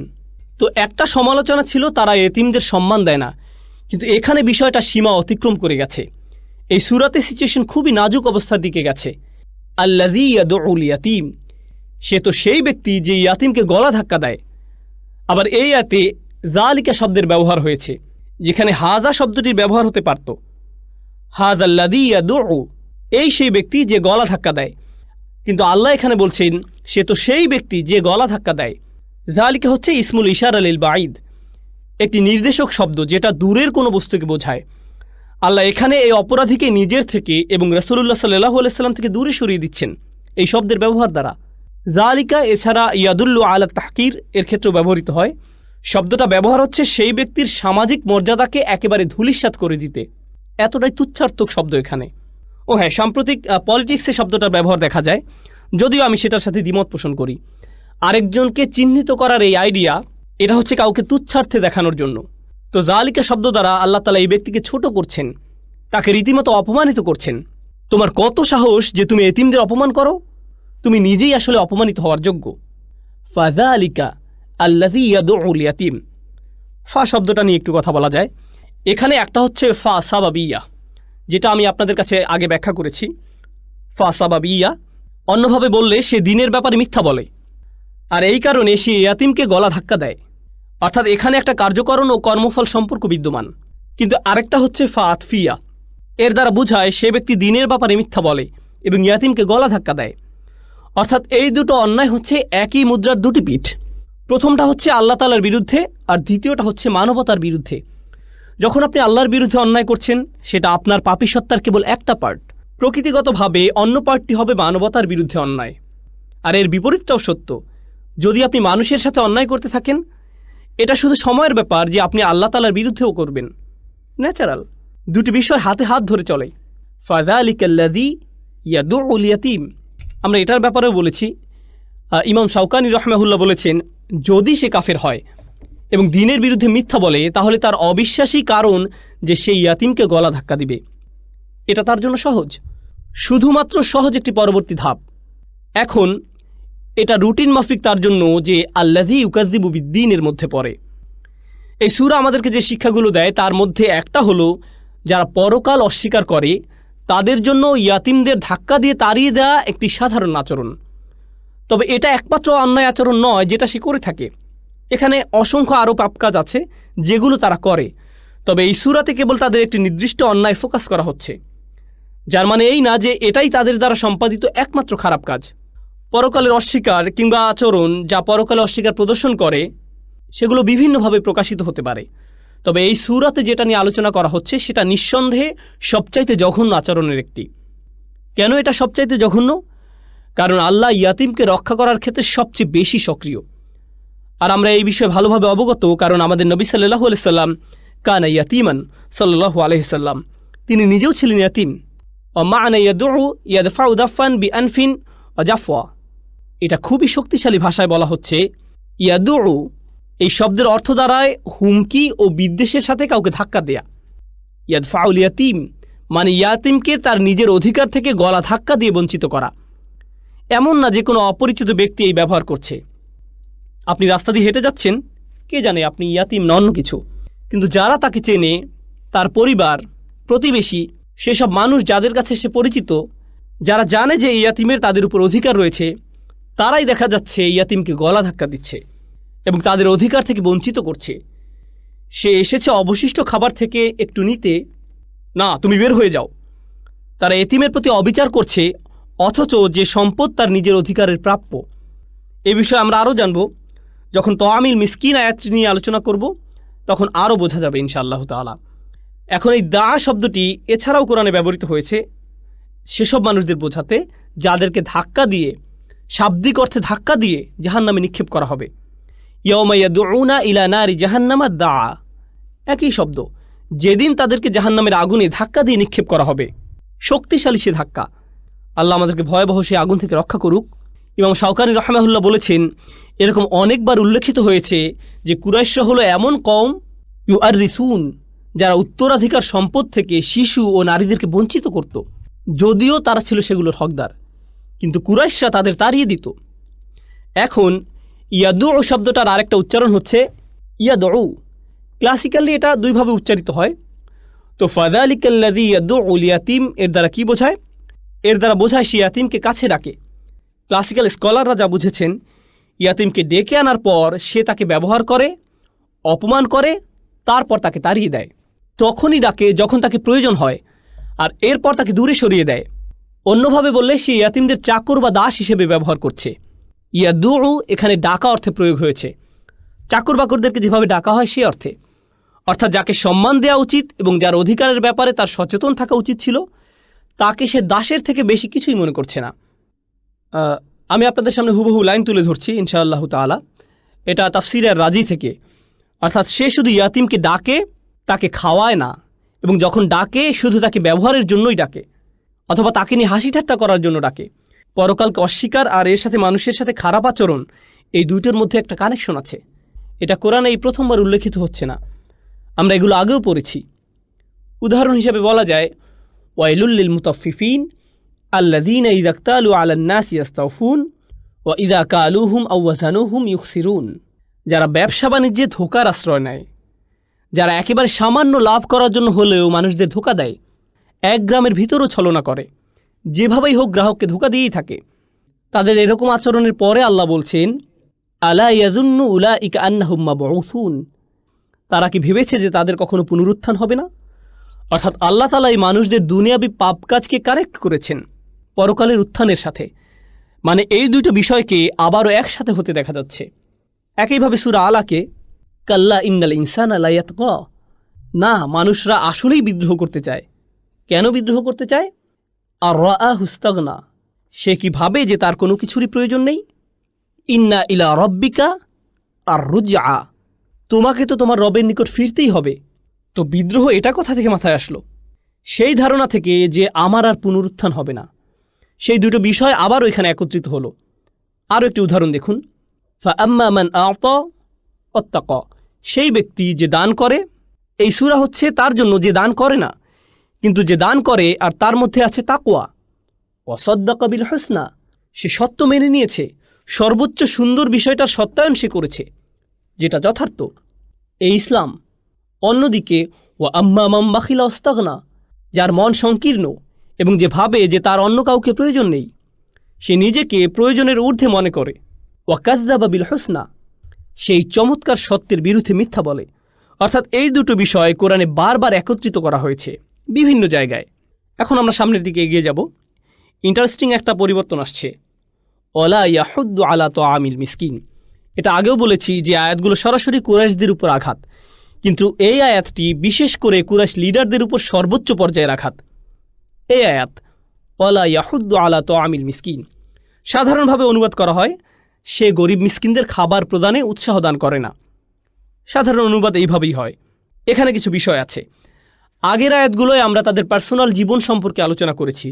তারা তাদের নিজেদের ফ্যামিলি কিংবা গোত্রের ভিতরে অন্যায় করেছিল। কাদের উপর? ইয়াতিমদের উপর। এটা তাদের ব্যক্তিগত বিষয়, কিন্তু এরা ছিল সমাজের মহাজন, সমাজের মাথা, যাদের উপর সমাজ নির্ভর করে। পাবলিক লাইফে তারা এমনই ছিল। ব্যক্তিগত জীবনে তাদের দুর্নীতি হচ্ছে ফাযালিকাল্লাযী ইয়াদউল ইয়াতীম, কিন্তু পাবলিক লাইফে সমাজের বিভিন্ন বিষয় যেমন দারিদ্রতা, বাসস্থানের সমস্যা ইত্যাদি, যেগুলো লিডারদেরকে সমাধান করতে হয়, এবং লিডারদেরকে অবশ্যই সেক্ষেত্রে তাদের সামনে থেকে লড়াই চালাতে হয়। তাদের স্লোগান থাকা উচিত আমাদের সমাজের বাসস্থান সমস্যা, খাদ্যাভাবের সমস্যা, আরও যা যা আছে ইত্যাদি ইত্যাদি। সামাজিক সেবা বলতে যেগুলোকে বোঝায় সহজ ভাষায় সমাজকে সেবা করা। কিন্তু তারা যদি হয় পলিটিশিয়ান, যেমনটা তারা ছিল, দুর্নীতিতে পরিপূর্ণ, তাহলে যাদের খুবই প্রয়োজন তাদের সেবা দেওয়ার পরিবর্তে এরা আরও লুটপাটের সেবা প্রয়োগ করে। তাদের ব্যবহার উল্টো হয়ে যায়। তারা জানে যে তাদেরকে ক্ষমতায় গোত্রের দরিদ্ররা আনেনি, বরং ক্ষমতায় এনেছে ধনীরা। এজন্য তারা গরিবদের এজেন্ডার দিকে লক্ষ্য না দিয়ে ধনীদের এজেন্ডা রক্ষা নিয়ে ব্যস্ত থাকে। আর তারা বিষয়টা সমাজের সামনে তোলেও না। ওই সমস্যাগুলোতে তারা নিজস্ব কোনো লাভ দেখে না। যখন আপনার হাতে ক্ষমতা থাকে, এটা হচ্ছে আপনার টাকা বানানোর সময় এবং ক্ষমতা বৃদ্ধির সময়। স্বাভাবিক যে আপনি গরিব দুঃখীদের সাহায্য করে কিছুই পাবেন না। তারা আপনাকে কী বা দিতে পারবে? তাদের সাহায্য করার কথা দূরের বিষয়, তারা বিষয়টাকে কোনো রকমের উৎসাহ প্রদানও করে না। কেন তারা এটাকে উৎসাহিত করে না? বিভিন্ন কারণ আছে। যদি তারা খাবার প্রদানে মানুষদের উৎসাহ দেয়, মানুষজন জিজ্ঞেস করবে, তাহলে তোমরা কেন দাও না? তোমার নিজের পরিবারের মধ্যেই তো ইয়াতিম পড়ে আছে, তুমি তাদের তো খাবার দিচ্ছ না, আর তুমি কিনা আমাদের বলছো? তো উৎসাহ দিলে মানুষজন সবার আগে তার দিকে তাকাবে, যে বলবে তার তো আগে করে দেখানোর কথা, তাই সে বিষয়টি পাশ কাটিয়ে যায়। আমি বলছি না, তোমরা বলো না, জেন্টলম্যান এগ্রিমেন্ট। কুরাইশদের দুর্নীতিবাজ মানুষদের অ্যাটিটিউড ছিল ঠিক এই রকম, যেটা এখানে সামনে তুলে আনা হচ্ছে। আমরা জানি কেন তুমি এটা নিয়ে কথা বলতে চাও না, আল্লাহ তাদের ধরিয়ে দিচ্ছেন। আমি জানি কেন তুমি বিষয়টা সামনে আনো না, আমি জানি এটা তোমার অন্তরের বিশ্বাসেরই সমস্যা। তুমি সর্বদাই দেখছো রাস্তাঘাটে মানুষ না খেয়ে পড়ে আছে, অথচ তোমাদের কোষাগার অর্থে পরিপূর্ণ, কিন্তু এই ধন তুমি কোনোভাবেই গরিবদের জন্য খরচ করতে চাইবে না।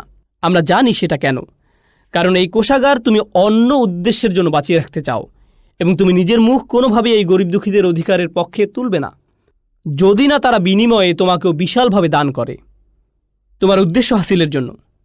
হ্যাঁ, সেক্ষেত্রে তুমি তাদের পক্ষে কথা বলবে। এছাড়া এই মানুষরা তোমার চোখে মূল্যহীন। এটা চিরন্তন, অতীতে যেমন ছিল এখনও ঠিক তেমনি আছে, কিছুই পাল্টায়নি। এই দেশ ওই দেশ এমন কিছুই না, এটা সব দেশে চলছে। এটাই দুনিয়ার রাজনীতি। লিডারশিপ পজিশনে যারা থাকে, যাদের অধিকারের পক্ষে প্রথমে তাদের কথা বলার কথা, তাদেরকেই পদদলিত করে নিজেদের স্বার্থ তার হাসিল করে, এবং আল্লাহ আজ্জাজাল্লা তাদের জালিয়াতি তাদের মুখের উপর প্রকাশ করে দেন। ওয়ালা ইয়াহুদ্দু আলা তাআমিল মিসকিন। আরবিতে হাদ্দা শব্দটি হাসা শব্দের সিমিলার। দুটো শব্দই কোনো কিছুকে উপরে ওঠাচ্ছে কিংবা কোনো কিছুকে সামনে ঠেলে যাচ্ছে বোঝাতে ব্যবহৃত হয়।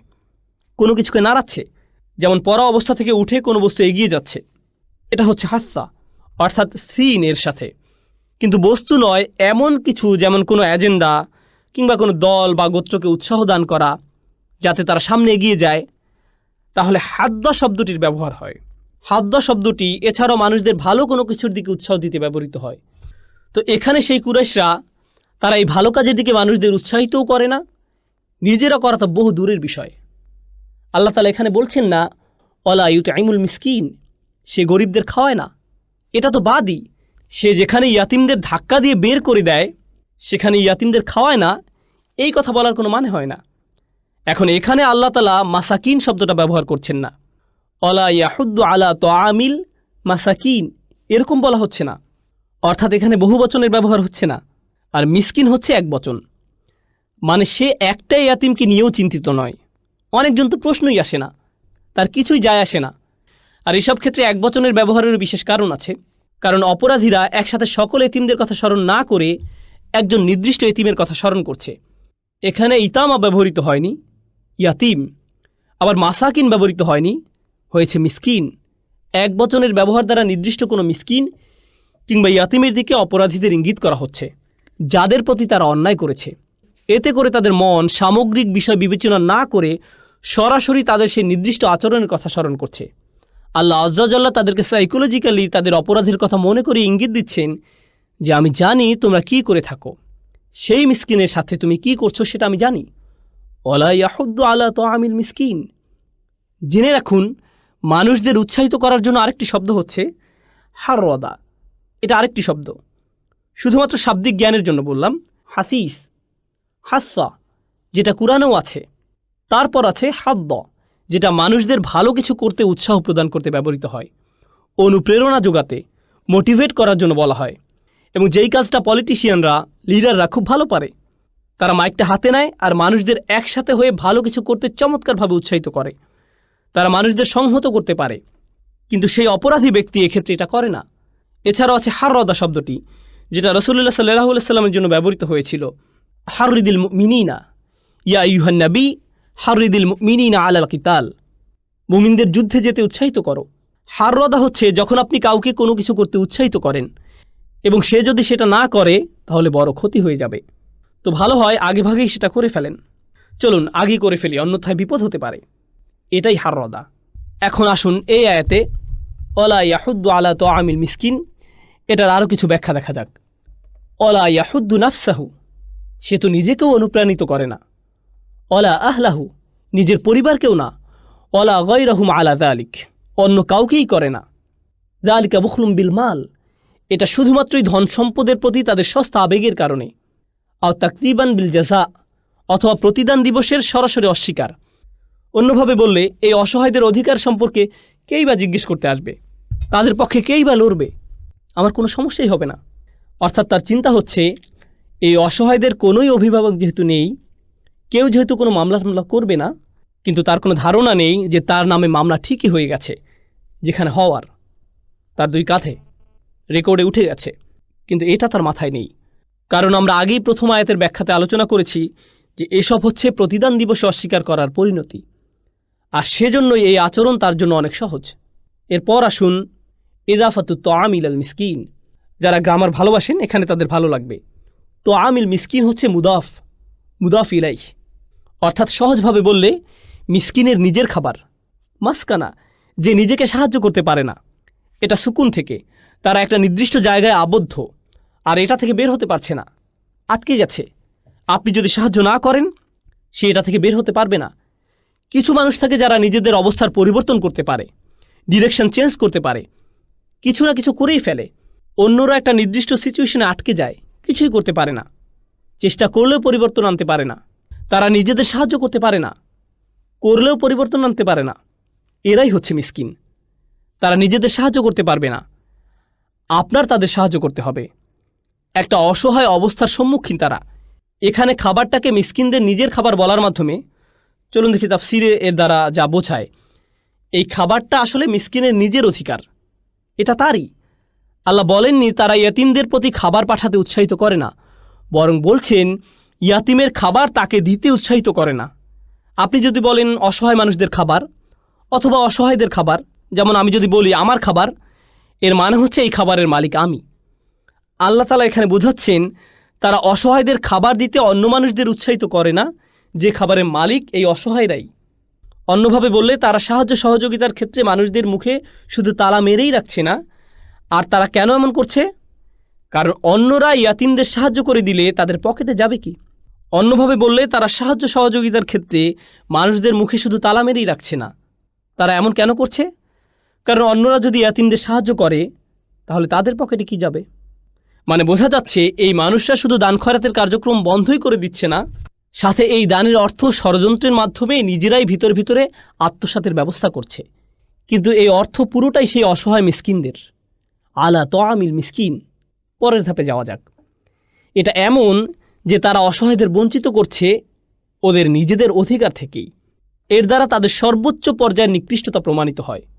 আর তাদের অন্তরের কাঠিন্যতা, রূঢ়তা, সে কিভাবে এমন করতে পারে এই অসহায়দের সাথে? সে চ্যারিটিতে ব্যয় করছে এমনও নয়, এটা তো তাদেরই টাকা, আর সে এটা নিজের পকেটে ভরছে। কত নিকৃষ্ট হৃদয়ের মানুষেরা। আরেকটা ইন্টারেস্টিং বিষয় এখানে, আল্লাহ বলেননি ইতআম মানে খাওয়ানো, এই শব্দটা আল্লাহ এখানে ব্যবহার করেননি। আরবিতে ইতআম মানে হচ্ছে খাওয়ানো। ইংরেজিতে, বাংলায় অনেকে এটা সহজ অনুবাদ করেন, এবং সে অসহায়দের খাওয়াতে উৎসাহিত করে না, কিংবা সে গরিবদের খাওয়ানোতে উৎসাহ প্রদান করে না। যদি আসলেই আয়াতে খাওয়ানো শব্দটি থাকতো, তাহলে ইতআম শব্দটি ব্যবহৃত হতো, কিন্তু এখানে ইতআম নয়, বরং তোআম শব্দটি ব্যবহৃত হয়েছে। দুটোর মধ্যে পার্থক্য কি? তোআম শব্দের অর্থ হচ্ছে খাবার।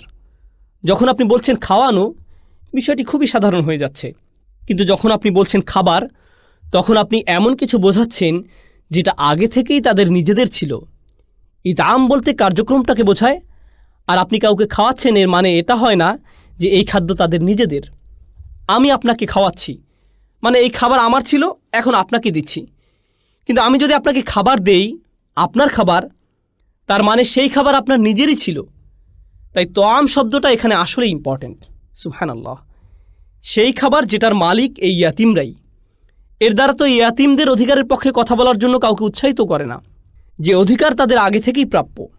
আচ্ছা, এরপর আল্লাহ আযজা ওয়া জাল্লা মানুষদের নিকৃষ্ট জঘন্য অবস্থার বর্ণনার পর আল্লাহ তাআলা দৃশ্যপটের হঠাৎ পরিবর্তন ঘটালেন এবং তাদের ব্যাপারে কথা বলা শুরু করলেন যারা নামাজ পড়ে।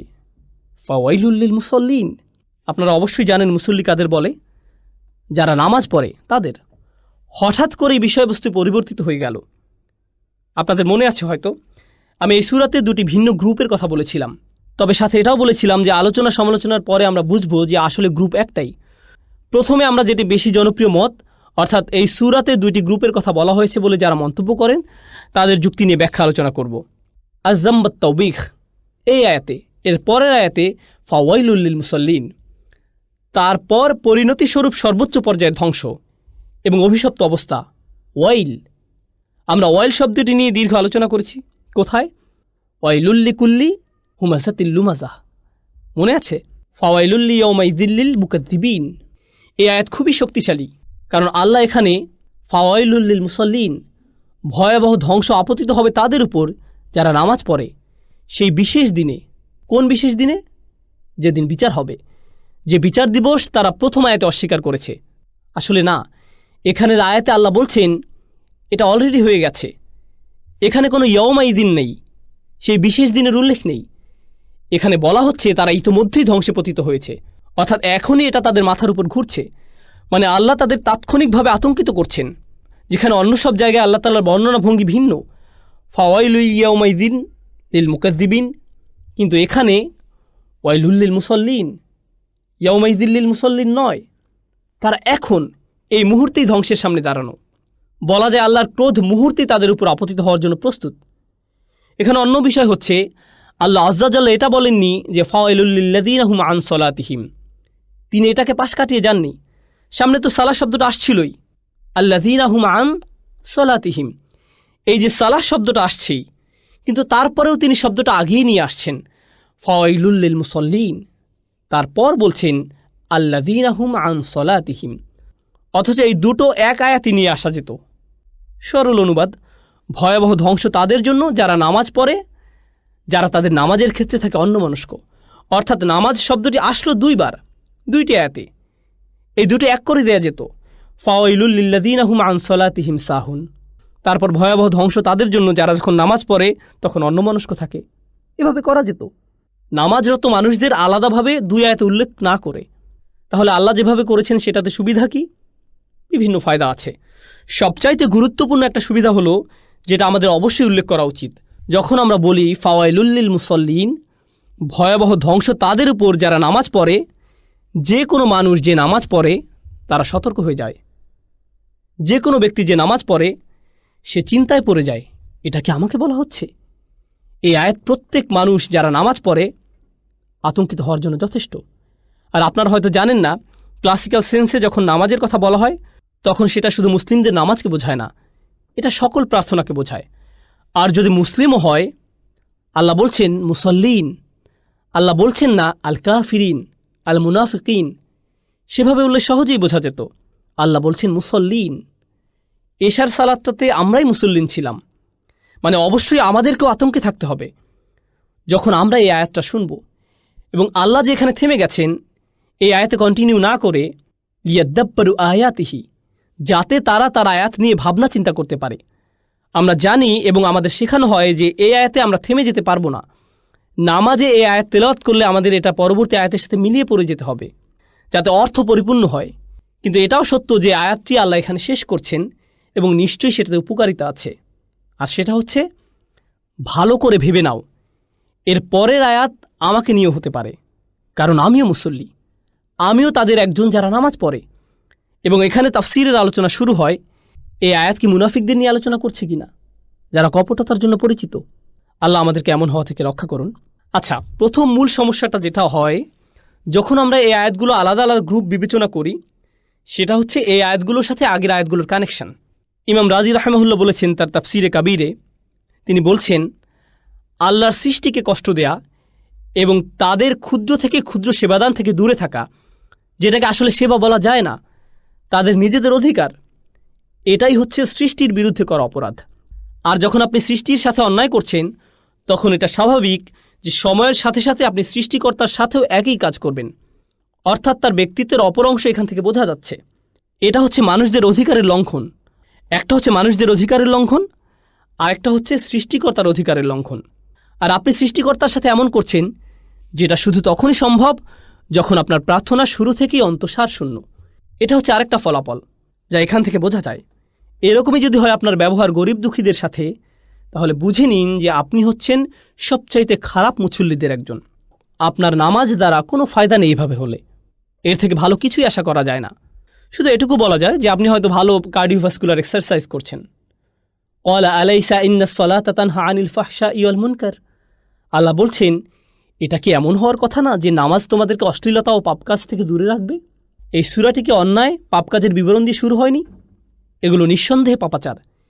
কিভাবে এই মানুষজন যারা মুসল্লিন, এখানে এমনকি আল্লাহ তাআলা আল্লাযী ইউসাল্লুন, যারা নামাজ পড়ে, এভাবে বলেননি।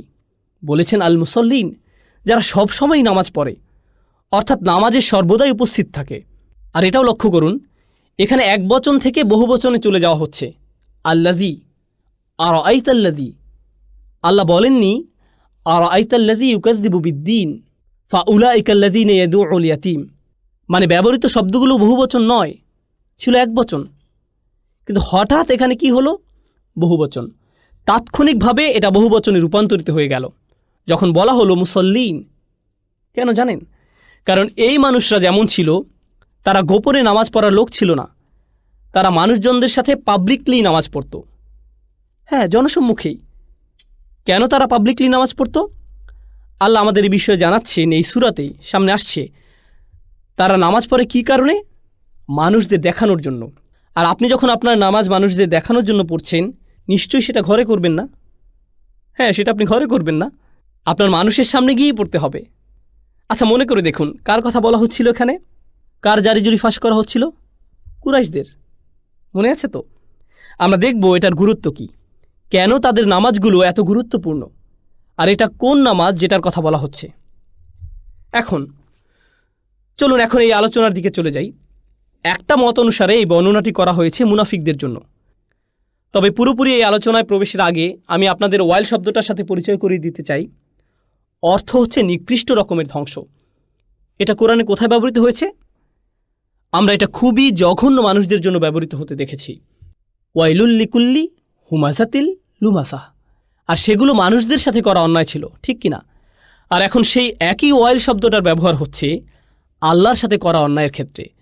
কারণ আল্লাহ ছাড়া অন্য কারোর জন্য যখন আপনি প্রার্থনা করছেন, সেটা আল্লাহর সাথে অন্যায় হয়ে যাচ্ছে। একটা ওয়াইল যখন মানুষরা অন্য মানুষদের সাথে অন্যায় করে তখন আসছে, আরেকটা ওয়াইল যখন মানুষরা আল্লাহর সাথে অন্যায় করে তখন আসছে। তারপর আল্লাহ আযজা ওয়াজাল্লা বলছেন, ফাওয়াইলুল লাহুম মিম্মা কাতাবাত আইদিহিম।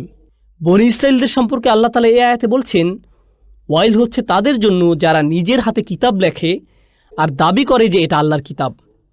আল্লাহ এই অপরাধের জন্য শাস্তি নির্ধারণ করেছেন, ওয়াইল। এছাড়াও আমরা দেখি এমন মানুষজন যারা ব্যবসাতে ধোঁকার আশ্রয় নেয়, ওয়াইলুল লিল মুতাফফিফিন। এরা খুবই জঘন্য অপরাধী। আর এই অপরাধীদের লিস্টে এখন কাদেরকে দেখা যাচ্ছে? যারা নামাজ পড়ে। তাহলে চিন্তা করে দেখুন, আপনি যদি নামাজ নিয়ে গণ্ডগোল করে থাকেন, তাহলে এটা কত ভয়ঙ্কর হতে পারে। এই যে ভুলগুলো যেগুলো মানুষরা নামাজে করছে, এই অপরাধ যেগুলো নামাজে হচ্ছে, এটা অপরাধ হিসাবে এতটাই ভারী যে আল্লাহ এটাকে হুমাজাতিল লুমাজাহ, যারা নিজেরা কিতাব লেখে আল্লাহর নামে চালায়, ব্যবসায়ী যারা মানুষদের সাথে ধোঁকাবাজি করে, তাদের সাথে তুলনা করছেন। সুবহানাল্লাহ, এতটাই গভীর এই অপরাধ আল্লাহর কাছে। এই হচ্ছে এই আয়াতের অবস্থা অন্য আয়াতগুলোর পরিপ্রেক্ষিতে। তো দুইটা মত আমরা জানি এই সূরা সম্পর্কে। চলুন দুটো পয়েন্টই ভালো করে দেখে নেওয়া যাক। প্রথমটি বলছে এই আয়াত মুনাফিকদের সম্পর্কে নাজিল হয়েছে। এক্ষেত্রে আলেমদের মত হচ্ছে সূরার বাকি অংশ মাদানী, অর্থাৎ বাকিটুকু। কিন্তু অন্য মতের অনুসারীরা বলছেন, আমরা কিভাবে বুঝবো এটার বাকি অংশ একই গ্রুপের কথা বলছে? আমি আপনাদের একটু অতীত ইতিহাসে নিয়ে যেতে চাই। ইব্রাহিম আলাইহিসসালাম শহরে বসতি স্থাপনের পর বললেন, রব্বি ইন্নি আসকানতু মিন যুররিয়াতি বিওয়াদিন গায়রিন জি যারইন ইনদা বাইতিকাল মুহাররম। আমার রব, নিশ্চয়ই আমি আমার পরিবারকে এক অনুর্বর উপত্যকায় আপনার পবিত্র ঘরের সান্নিধ্যে রেখে এসেছি। أشهد أن لا إله إلا الله لا إله إلا الله রব্বানা লিয়াকিমুস সালাহ। আমার রব, যাতে তারা সালাত কায়েম করতে পারে। তিনি দোয়া করলেন এই বলে যে ওনার সন্তানরা যেন সালাত প্রতিষ্ঠিত করে। প্রথম সন্তানকে ইসমাইল আলাইহিসসালাম।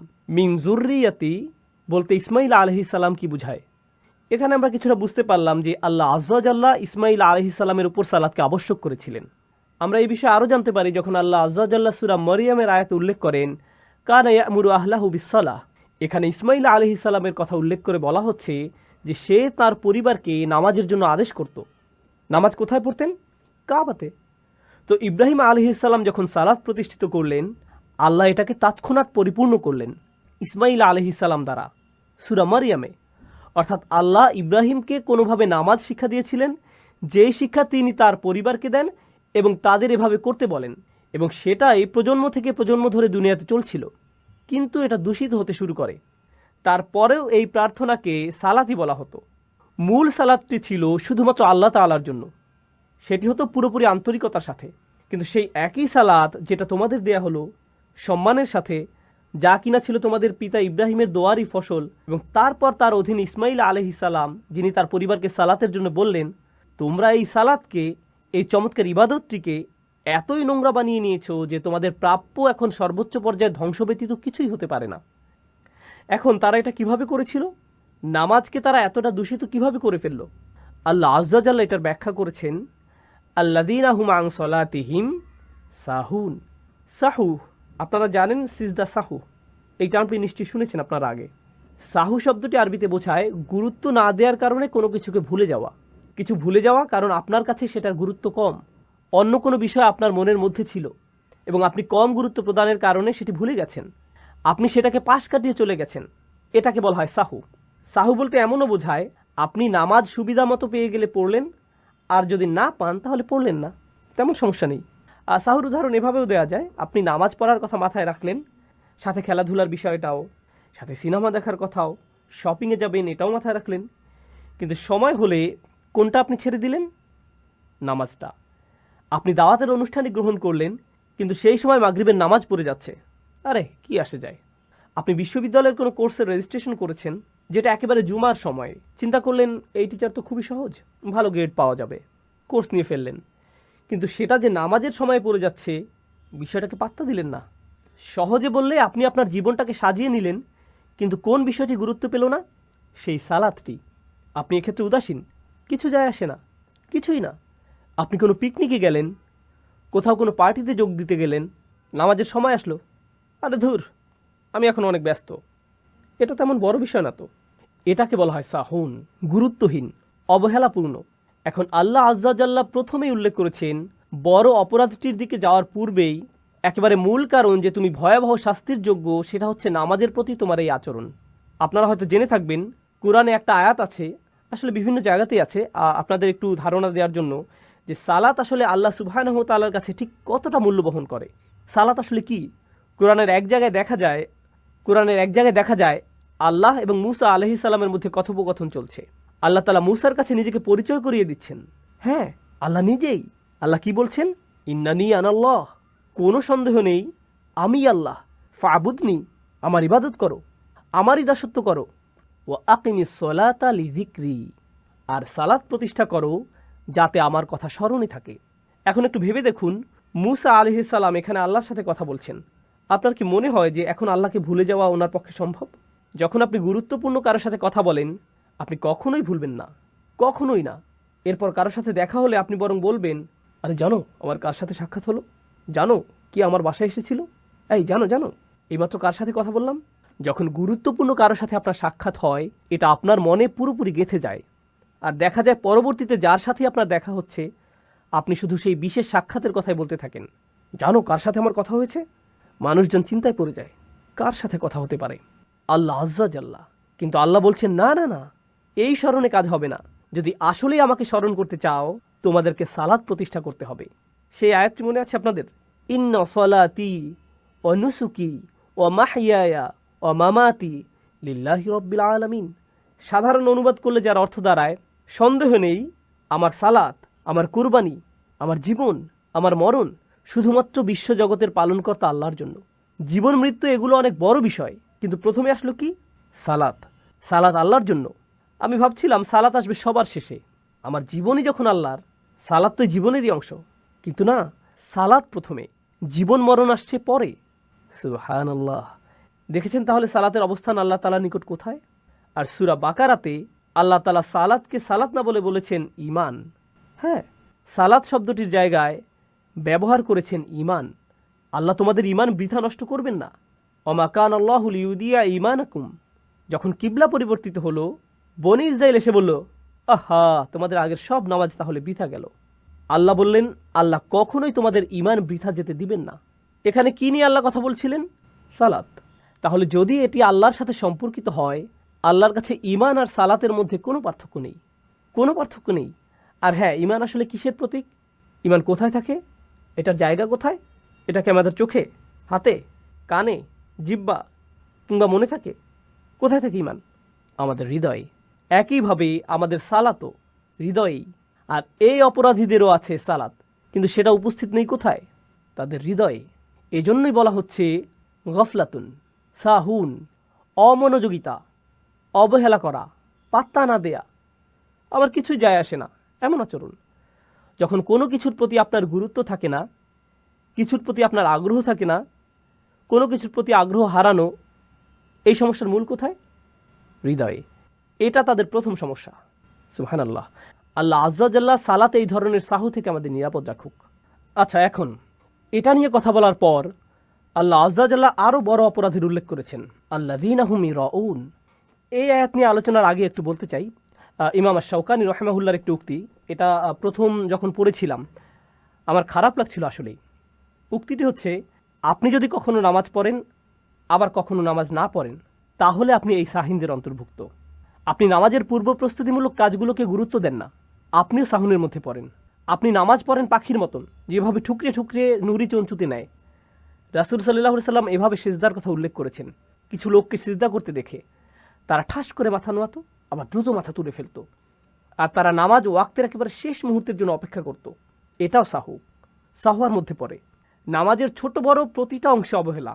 রুকুর জন্য এখনও পুরোপুরি মাথা নোয়ানোই হয়নি, সোজা হওয়ার সময় হয়ে গেছে।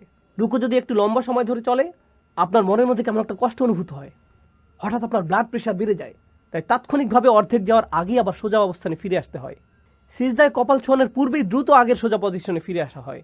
এটাকে ইংরেজিতে মজা করে বলা হয় হিট অ্যান্ড রান, ধুম ধুম ধুম, আর নামাজ শেষ, যত তাড়াতাড়ি শেষ করা যায়। ব্যাপারটা এরকম আর কি। নামাজ অনেকটা বাধার মতো আপনার প্রতিদিনকার রুটিনে।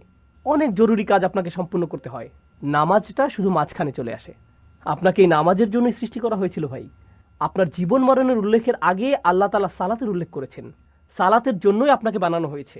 এটা আপনার জীবনের সবচেয়ে গুরুত্বপূর্ণ কাজ। নবী রাসূলদের প্রতি প্রথম আদেশ ছিল এটাই। আমরা মনে করি নবী রাসূল তো হচ্ছেন তারা যারা মানুষদের শুধু আল্লাহর পথে ডাকবেন।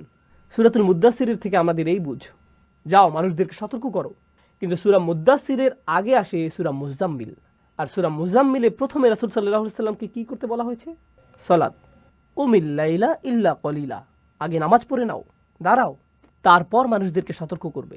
সুবহানাল্লাহ। সৃষ্টিকর্তা থেকে সে কেমন বিধান, যেটা আমরা পরোয়া না করে থাকতে পারি, অবহেলা অযত্নে পার করি। আল্লাহ বলেন সে তো এমন মানুষ, নামাজ পড়লো কি না পড়লো তাতে কিছুই যায় আসে না তার।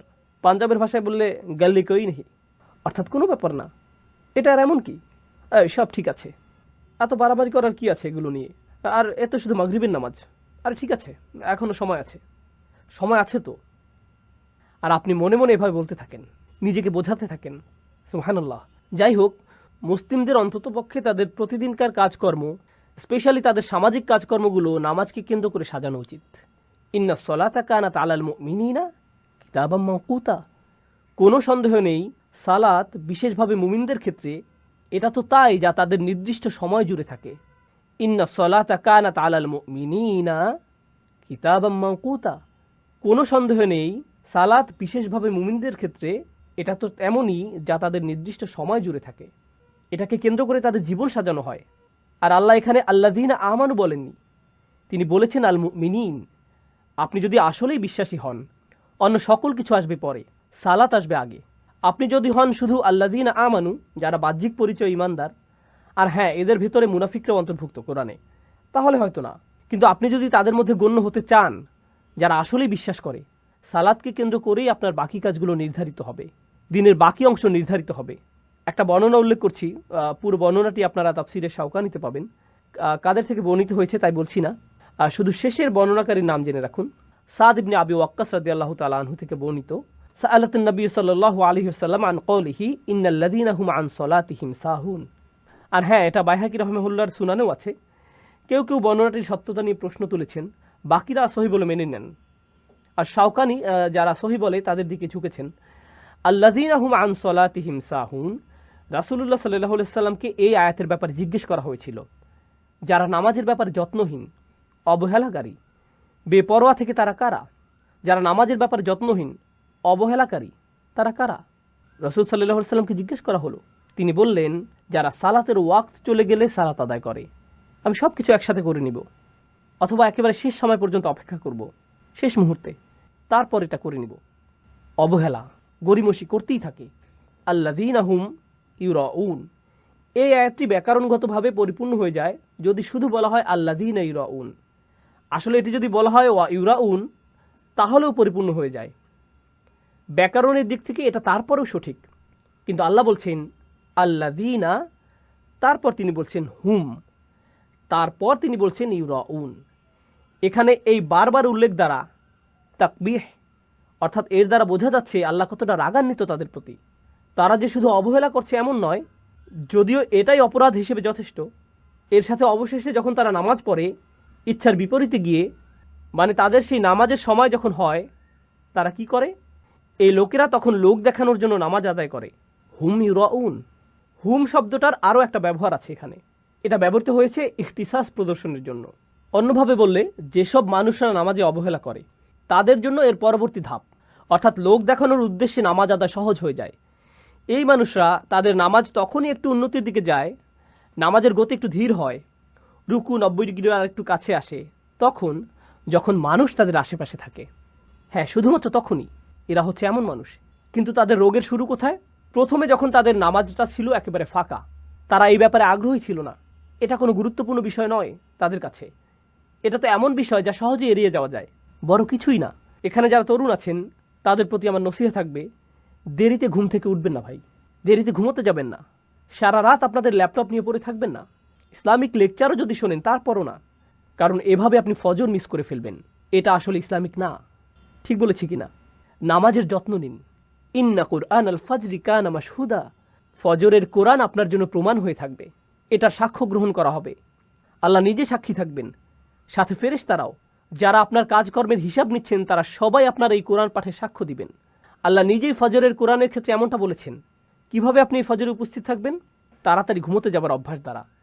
কিভাবে তাড়াতাড়ি ঘুমোতে যাবেন? রাতে বিভিন্ন ভিডিও দেখা বন্ধ করুন। হ্যাঁ, এভাবেই। এশার সালাতের পর আপনার ল্যাপটপ বন্ধ করে দিন, আর খুলবেন না। আমি জানি আপনার অনেক স্পিডের ইন্টারনেট আছে, এটাও জানি রাতে আপনার আশেপাশে কেউ থাকে না, এটাই আপনার ফুর্তির সময়, কিন্তু ফুর্তি বন্ধ করুন। ফজরের জন্য ঘুম থেকে উঠুন, উঠে যান, এশার সালাত সময় মতো পড়ুন, তারপর ফজরও সময় মতো পড়ুন। এভাবে শুরু করুন। মসজিদে প্রত্যেক ওয়াক্তের জামাত ধরুন। এই কথা বলার আগে আমি আপনাদের জন্য সহজ ধাপ থেকে শুরু করতে বলবো। অন্ততপক্ষে ফজর আর এশার সালাত জামাতে অংশগ্রহণ করুন। প্রথমে এভাবেই করুন। ধীরে ধীরে যখন এ দুটো প্রতিষ্ঠিত হয়ে যাবেন, তারপর হয়তো যখন আপনি অনেক ভালো করতে যাবেন, যেমন নফলগুলো আদায়, অতিরিক্ত রোজা, এগুলো করতে যাবেন, এর আগে চলুন আমরা ফজর আর এশা মসজিদে গিয়ে আদায়ের চেষ্টা করি। চলুন এটা করে ফেলি। আপনি যখন এটা করতে পারবেন তখন অন্য ধাপগুলো আপনার জন্য সহজ হয়ে যাবে। আর যদি না পারেন তাহলে এটাই আপনার কাজ, এটা নিয়ে আপনার চিন্তা ভাবনা করা উচিত। আল্লাহ আজ্জা জাল্লা আমাদের ওসব মানুষে পরিণত হওয়া থেকে দূরে রাখুক যাদের কাছে সালাত তেমন গুরুত্বপূর্ণ কিছু না। আল্লাহুম্মা লা তাজআলনা মিনাস সাহিন ফিস সালাত। তারপর আল্লাহ বলছেন আল্লাযীনা হুম আন সলাতিহিম। তারপর আল্লাহ বলছেন আল্লাযীনা হুম আন সলাতিহিম। আল্লাহ বলেননি ফি সলাতিহিম। তাদের নামাজের ব্যাপারে তারা যত্নহীন, অমনোযোগী, বেপরোয়া। আল্লাহ বলেননি যে তাদের নামাজে তারা। এতটুকু পার্থক্যই আল্লাহর পক্ষ থেকে বিশেষ দয়া। কারণ আমরা প্রত্যেকেই নামাজের কোনো না কোনো মুহূর্তে অমনোযোগী হয়েই যাই। যদি আল্লাহ এখানে বলতেন ফি, তাহলে আমরা সকলেই ধ্বংসের সম্মুখীন হতাম।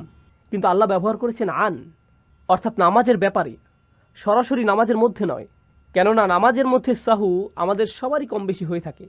আপনি 3টা সেজদা দিয়ে ফেলেন, 5 রাকাত পড়ে ফেলেন 4 রাকাতের জায়গায়, আপনার ভুল হয়। আপনার মাথায় নামাজের মধ্যে চিন্তা চলে আসে, আজকে রাতে গিন্নি কী খাবার রান্না করলো। হ্যাঁ, এমন হয়। এরকমটা হচ্ছে ফি সলাতিহিম সাহুন। তবে এটা আনসলাত নয়। আনসলাত হচ্ছে রান্না হয়ে গেছে, আপনি কোনো অনুষ্ঠান দেখছেন, আপনার পছন্দের পর্ব আজ, কিন্তু এখন সালাতেরও সময় হয়ে গেছে, এখন আপনি অলসতা করছেন। কোনটা করবেন নিশ্চিত হতে পারছেন না, নামাজ পড়বো নাকি এটা দেখব, কঠিন সিদ্ধান্ত হয়ে যাচ্ছে আপনার জন্য। কুল মা ইনদাল্লাহি খায়রুম মিনাল্লাহওয়ি ওয়া মিনাত তিজারা, তাদের বলে দিন যে আল্লাহর কাছে যা আছে তা আনন্দ ফুর্তি থেকে উত্তম, ব্যবসা বাণিজ্য থেকে উত্তম। দুইটি বিষয় যা মানুষকে সালাত থেকে দূরে রাখে, আনন্দ ফুর্তি আর বিজনেস। আল্লাহ আনন্দ ফুর্তিকে আগে রেখেছেন, কেননা এই ভাইরাসই অধিকাংশ মানুষ ক্ষতিগ্রস্ত হন।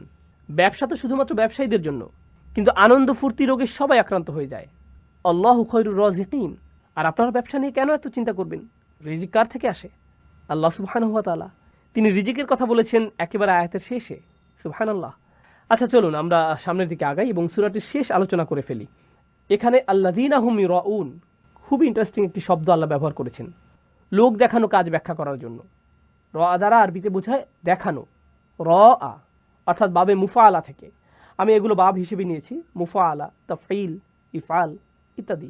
যারা ক্রমধারায় শিখেছেন 1 2 3 4 5 তারা হয়তো আরও সহজে পারবেন।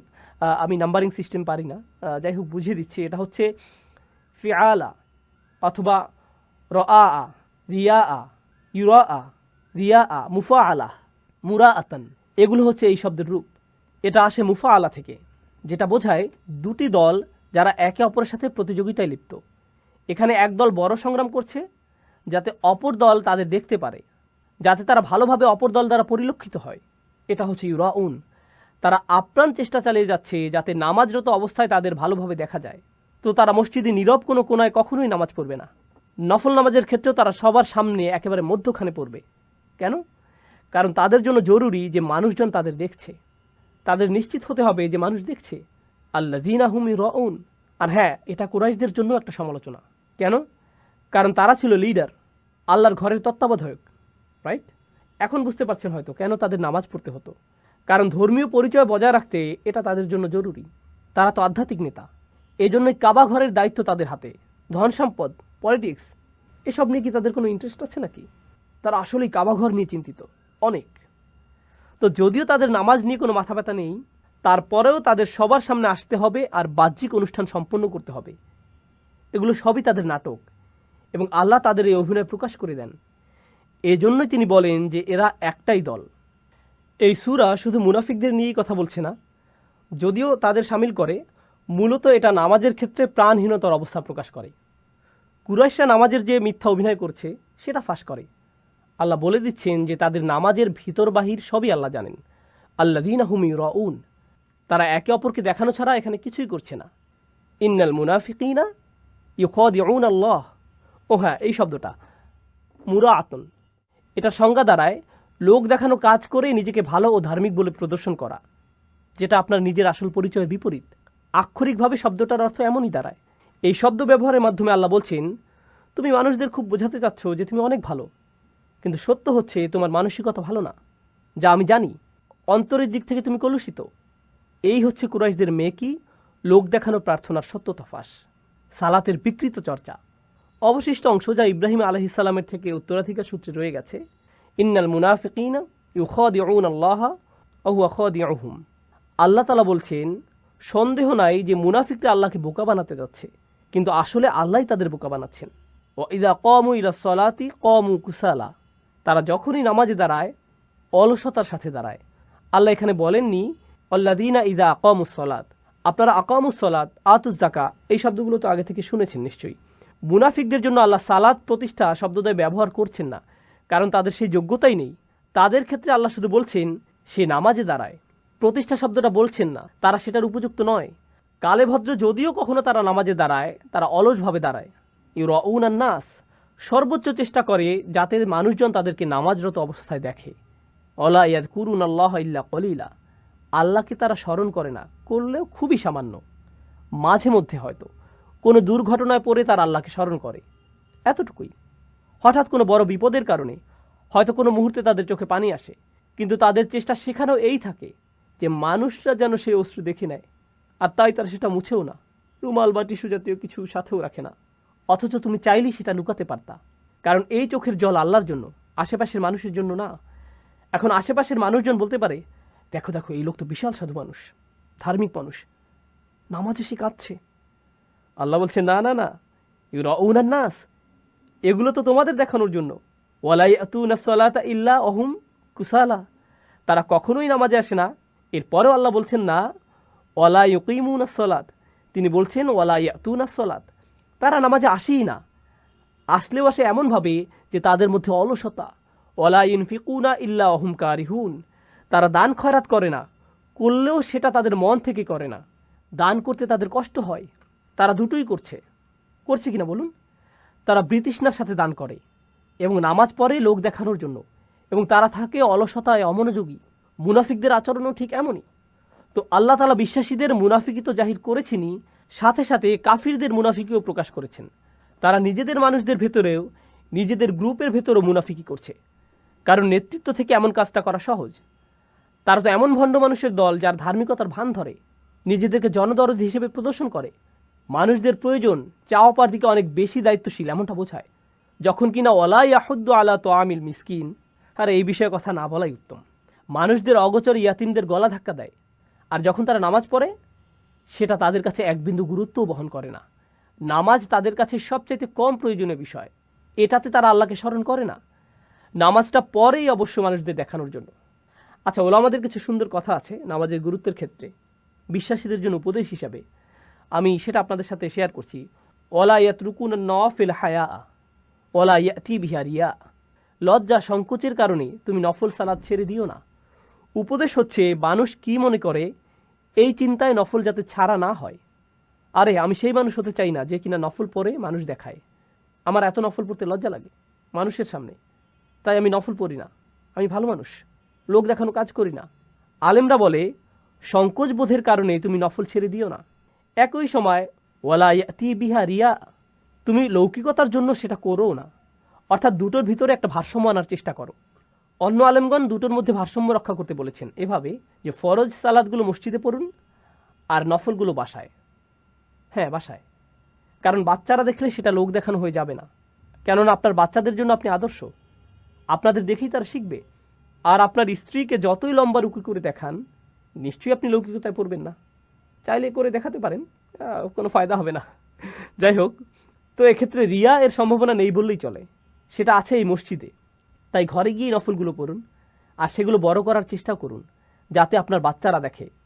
ঘরে যদি আপনারা ইবাদতমূলক কিছু না করেন, সেই ঘর তো কবরস্থান হয়ে যাবে। ঘরে নফল পড়ুন আর এই দুটো ব্যাপারে সর্বদাই ভারসাম্যের চেষ্টা করুন। আর এটা এমন একটা বিষয় যেটা আমাদের সর্বদাই মাথায় রাখতে হবে, কখনোই এই ক্ষেত্রে আমরা অবহেলা করতে পারবো না। আর সেজন্য আল্লাহ বলেননি আল কাফিরিন বা আল কাফিরুন কিংবা আল মুকাজ্জিবিন, তিনি বলেছেন মুসল্লিন। সুতরাং প্রত্যেকেরই ব্যাপারটি নিয়ে চিন্তা করতে হবে, আর এই চিন্তাটা খুবই ভারী।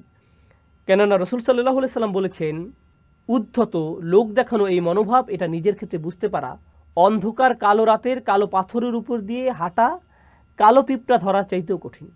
এই পিঁপড়া আর নিজের মধ্যকার উদ্ধত স্বভাবটা পাকড়াও করা একই লেভেলের কাজ। অর্থাৎ আপনাকে খুবই সচেতন থাকতে হবে এই রিয়া যাচাই করতে।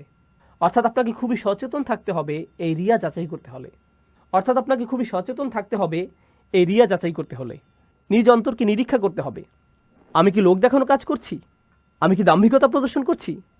আল্লাহ আজ্জা জাল্লা আমাদেরকে এগুলো থেকে সুরক্ষা দান করুন। আচ্ছা, এবার আমরা চলে যাচ্ছি শেষ আয়াতে ইনশাআল্লাহ তাআলা। ওয়ায়ামনাউন আল মাউন, এই আয়াতটি আর আগের ওয়ালা ইয়াহুদ্দু আলা তোয়ামিল মিসকিন, দুটো আয়াত একই বাস্তবতার প্রকাশ ঘটাচ্ছে, কিন্তু এক্ষেত্রে শুধু শেষ পরিণতির দিকে যাচ্ছে বলা যায়।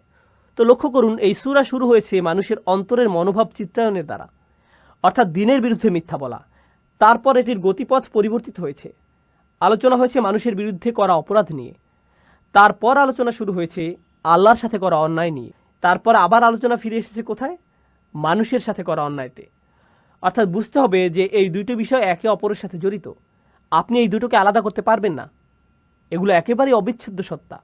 যদ্দূর আল্লাহ আজ্জা জাল্লা ইচ্ছা রাখেন, কিন্তু মানুষ চায় বিষয়গুলোকে আলাদা করতে। এটা লক্ষ্য করেছেন? তারা বলবে আমি দানশীল ভালো মানুষ, তবে শুধু নামাজটা পড়ি না। আবার অনেকে রেগুলার রোজা নামাজ পড়বে, কিন্তু দেখা যাবে পরিবারের সাথে তাদের আচরণ খুবই জঘন্য। দেখা যাবে তারা খুবই লোভী, নিজেদের ব্যবসা বাণিজ্যে প্রতিনিয়ত ধোঁকার আশ্রয় নিচ্ছে, ইত্যাদি ইত্যাদি। মানুষ সর্বদাই চায় সেই দুটো বিষয়কে আলাদা করে দেখাতে। আল্লাহ এই সূরাতে কি দেখাতে যাচ্ছেন? তিনি এই দুটো বিষয়কে অবিচ্ছেদ্য এক করে দিচ্ছেন। আপনি এই দুটোকে আলাদা করতে পারবেন না। যদি মানুষের কাছে ভালো থাকতে চান, আল্লাহ আজ্জা জাল্লার কাছে ভালো হতে হবে। যদি আল্লাহ আজ্জা জাল্লার কাছে ভালো থাকতে চান, মানুষের কাছে ভালো হতে হবে। আল্লাহ এই দুটোকে মিশ্রিত করে দিয়েছেন, আর এটাই কোরআনের যৌক্তিকতা। এটা আপনাকে প্রান্তিকতা এবং ধোঁকায় পড়তে দেয় না, আপনাকে বাক্সে আবদ্ধ করে দেয় না। আপনি নিজে হয়তো সেটা তৈরি করেন।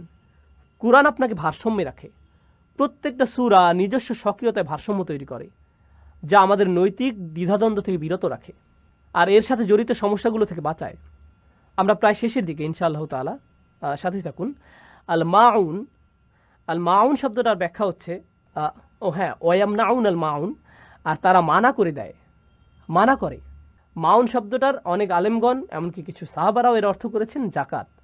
শাব্দিকভাবে মাউন শব্দটা আসে মান থেকে, যার দ্বারা বোঝায় সেই ইনকলিল, অর্থাৎ পরিমাণে খুবই কম কোনো কিছু এবং তুচ্ছ বিষয়, যেটা হারালে আপনার কিছু যায় আসে না, কেউ নিয়ে গেলে কোনো ক্ষতি নেই। আরবিতে বলা হয় এটা এমন কিছু যা মানুষরা নিজেদের ভেতর শেয়ার করে। যেমন ধরুন বালতি, কুঠার, হাঁড়ি পাতিল ইত্যাদি। এগুলোই জিনিসপত্র যেগুলোকে বলা হয় মাউন। খুবই ছোটোখাটো তৈজসপত্র, যেগুলো ভাগাভাগি করলে, কাউকে দিলে আপনার গায়েই লাগে না, আপনার কিছু কমে যায় না। যেমন আপনি আপনার কলমটা ব্যবহার না করে পাশে রেখেছেন, হঠাৎ কেউ একজন বলল, ভাই আপনার কলমটা একটু নিতে পারি? নিশ্চয়ই তাকে কলম দিতে গেলে আপনি কালির চিন্তা করবেন না, তাকে বলবেন না যে ভাই ইদানিং কালির দাম খুব বেড়ে যাচ্ছে, এভাবেই। অথবা কাউকে পেন্সিল দিলে নিশ্চয়ই আপনি কতটুকু লিড শেষ হলো সেই চিন্তা করবেন না। এগুলো এমন কোনো বিষয় না যা কাউকে দিতে গেলে আপনার দ্বিতীয়বার ভাবতে হয়। সেটাই হচ্ছে মাউন। মাউন শব্দের আরেকটা অর্থ হয়, আচ্ছা, জাকাতকে কিভাবে মাউন বলা হয়? সাহাবারা মনে করতেন আল্লাহ আমাদের আয়ের এত ক্ষুদ্র একটা অংশ দান করতে বলেছেন যে এটাকে মাউনই ধরা যায়। এটা সাহাবাদের বুঝ জাকাতের ব্যাপারে। মাউন বলতে ওনারা এজন্যই জাকাতকে ধরেছেন যে 2.5% কিছুই না অতটুকুর তুলনায়, যতটুকু আপনি নিজের কাছে রাখতে পারছেন।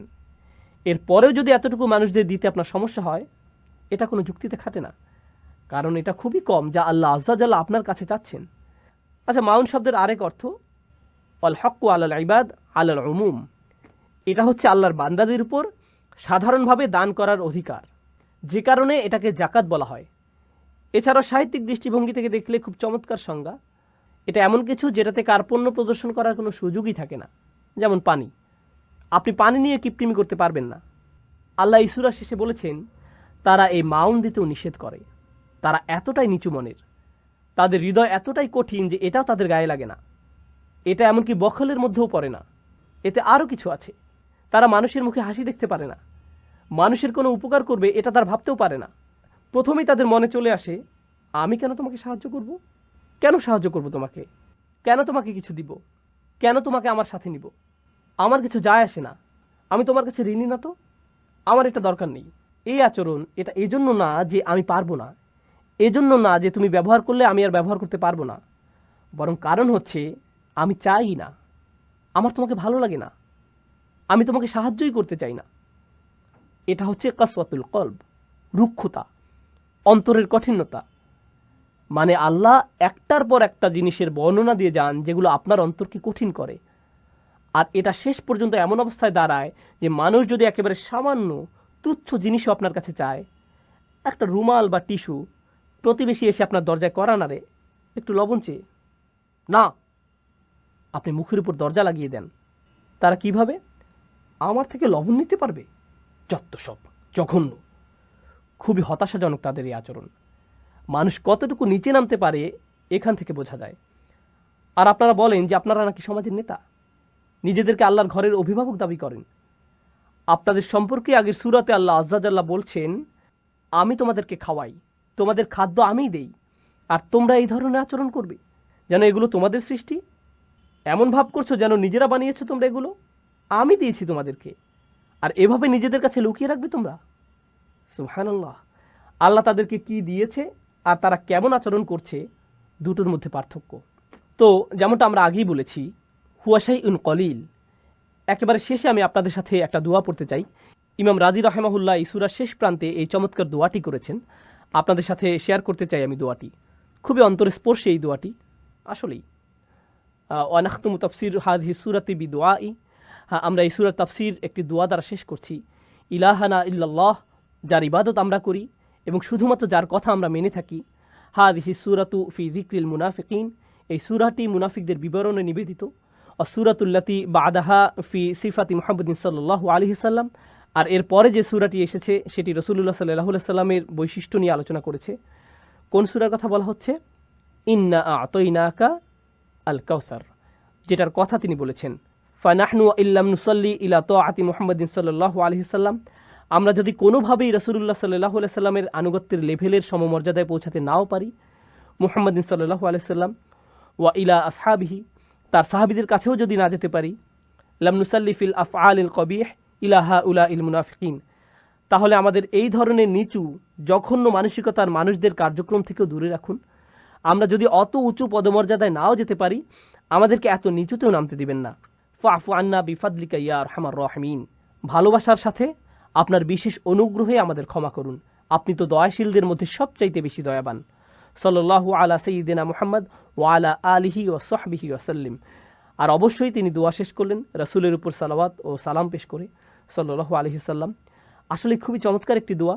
শেষ কথা যেটা আমি বলতে চাই এই দোয়ার শেষে, সেটা হচ্ছে এই সূরা যতটুকু দিনের শিক্ষা সম্পর্কে আমরা অবগত, দিনের একেবারে মূল শিক্ষাগুলোর মধ্যকার একটি।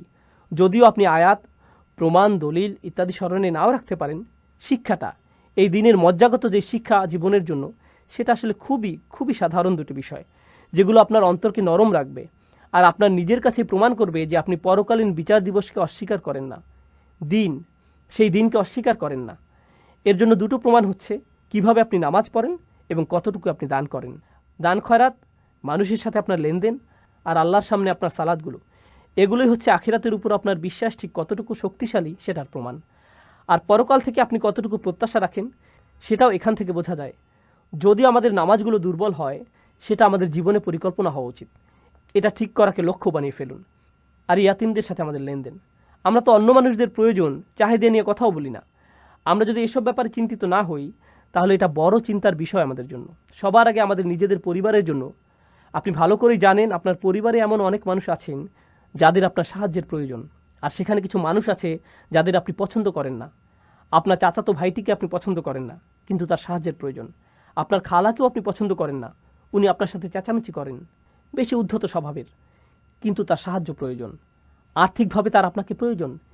এই মানুষরা সাহায্য পাওয়ার যোগ্য দাবিদার, প্রাপ্য, যাই করুক না কেন। কারণ আপনি এটা তাদের জন্য করছেন না, করছেন এজন্য যে এটা আপনার নিজের কাছে প্রমাণ করে যে পরকালের প্রতিদানে আপনি বিশ্বাস রাখেন। আল্লাহর দেয়া একটা সুযোগ মাত্র। আল্লাহ আজ্জা জাল্লা আমাদের তাদের মতো করে নিক যারা সঠিকভাবে অন্তর থেকে বিশ্বাস করে। আল্লাহ তাআলা আমাদের নামাজগুলোকে সঠিক করে দিন, আর তিনি সকল ঘৃণ্য কাজকর্ম থেকে আমাদেরকে বাঁচিয়ে নিন। আল্লাহ আজ্জা জাল্লা আমাদের একে অপরের প্রতি আচরণে এবং সমগ্র দুনিয়ার মানুষের প্রতি আচরণে সহানুভূতিশীল করে দিন। আর এই দিনের সৌন্দর্য দানকারী হিসেবে আমাদেরকে জীবন্ত আদর্শে পরিণত করুন। বারাকাল্লাহু ফিক। أشهد أن لا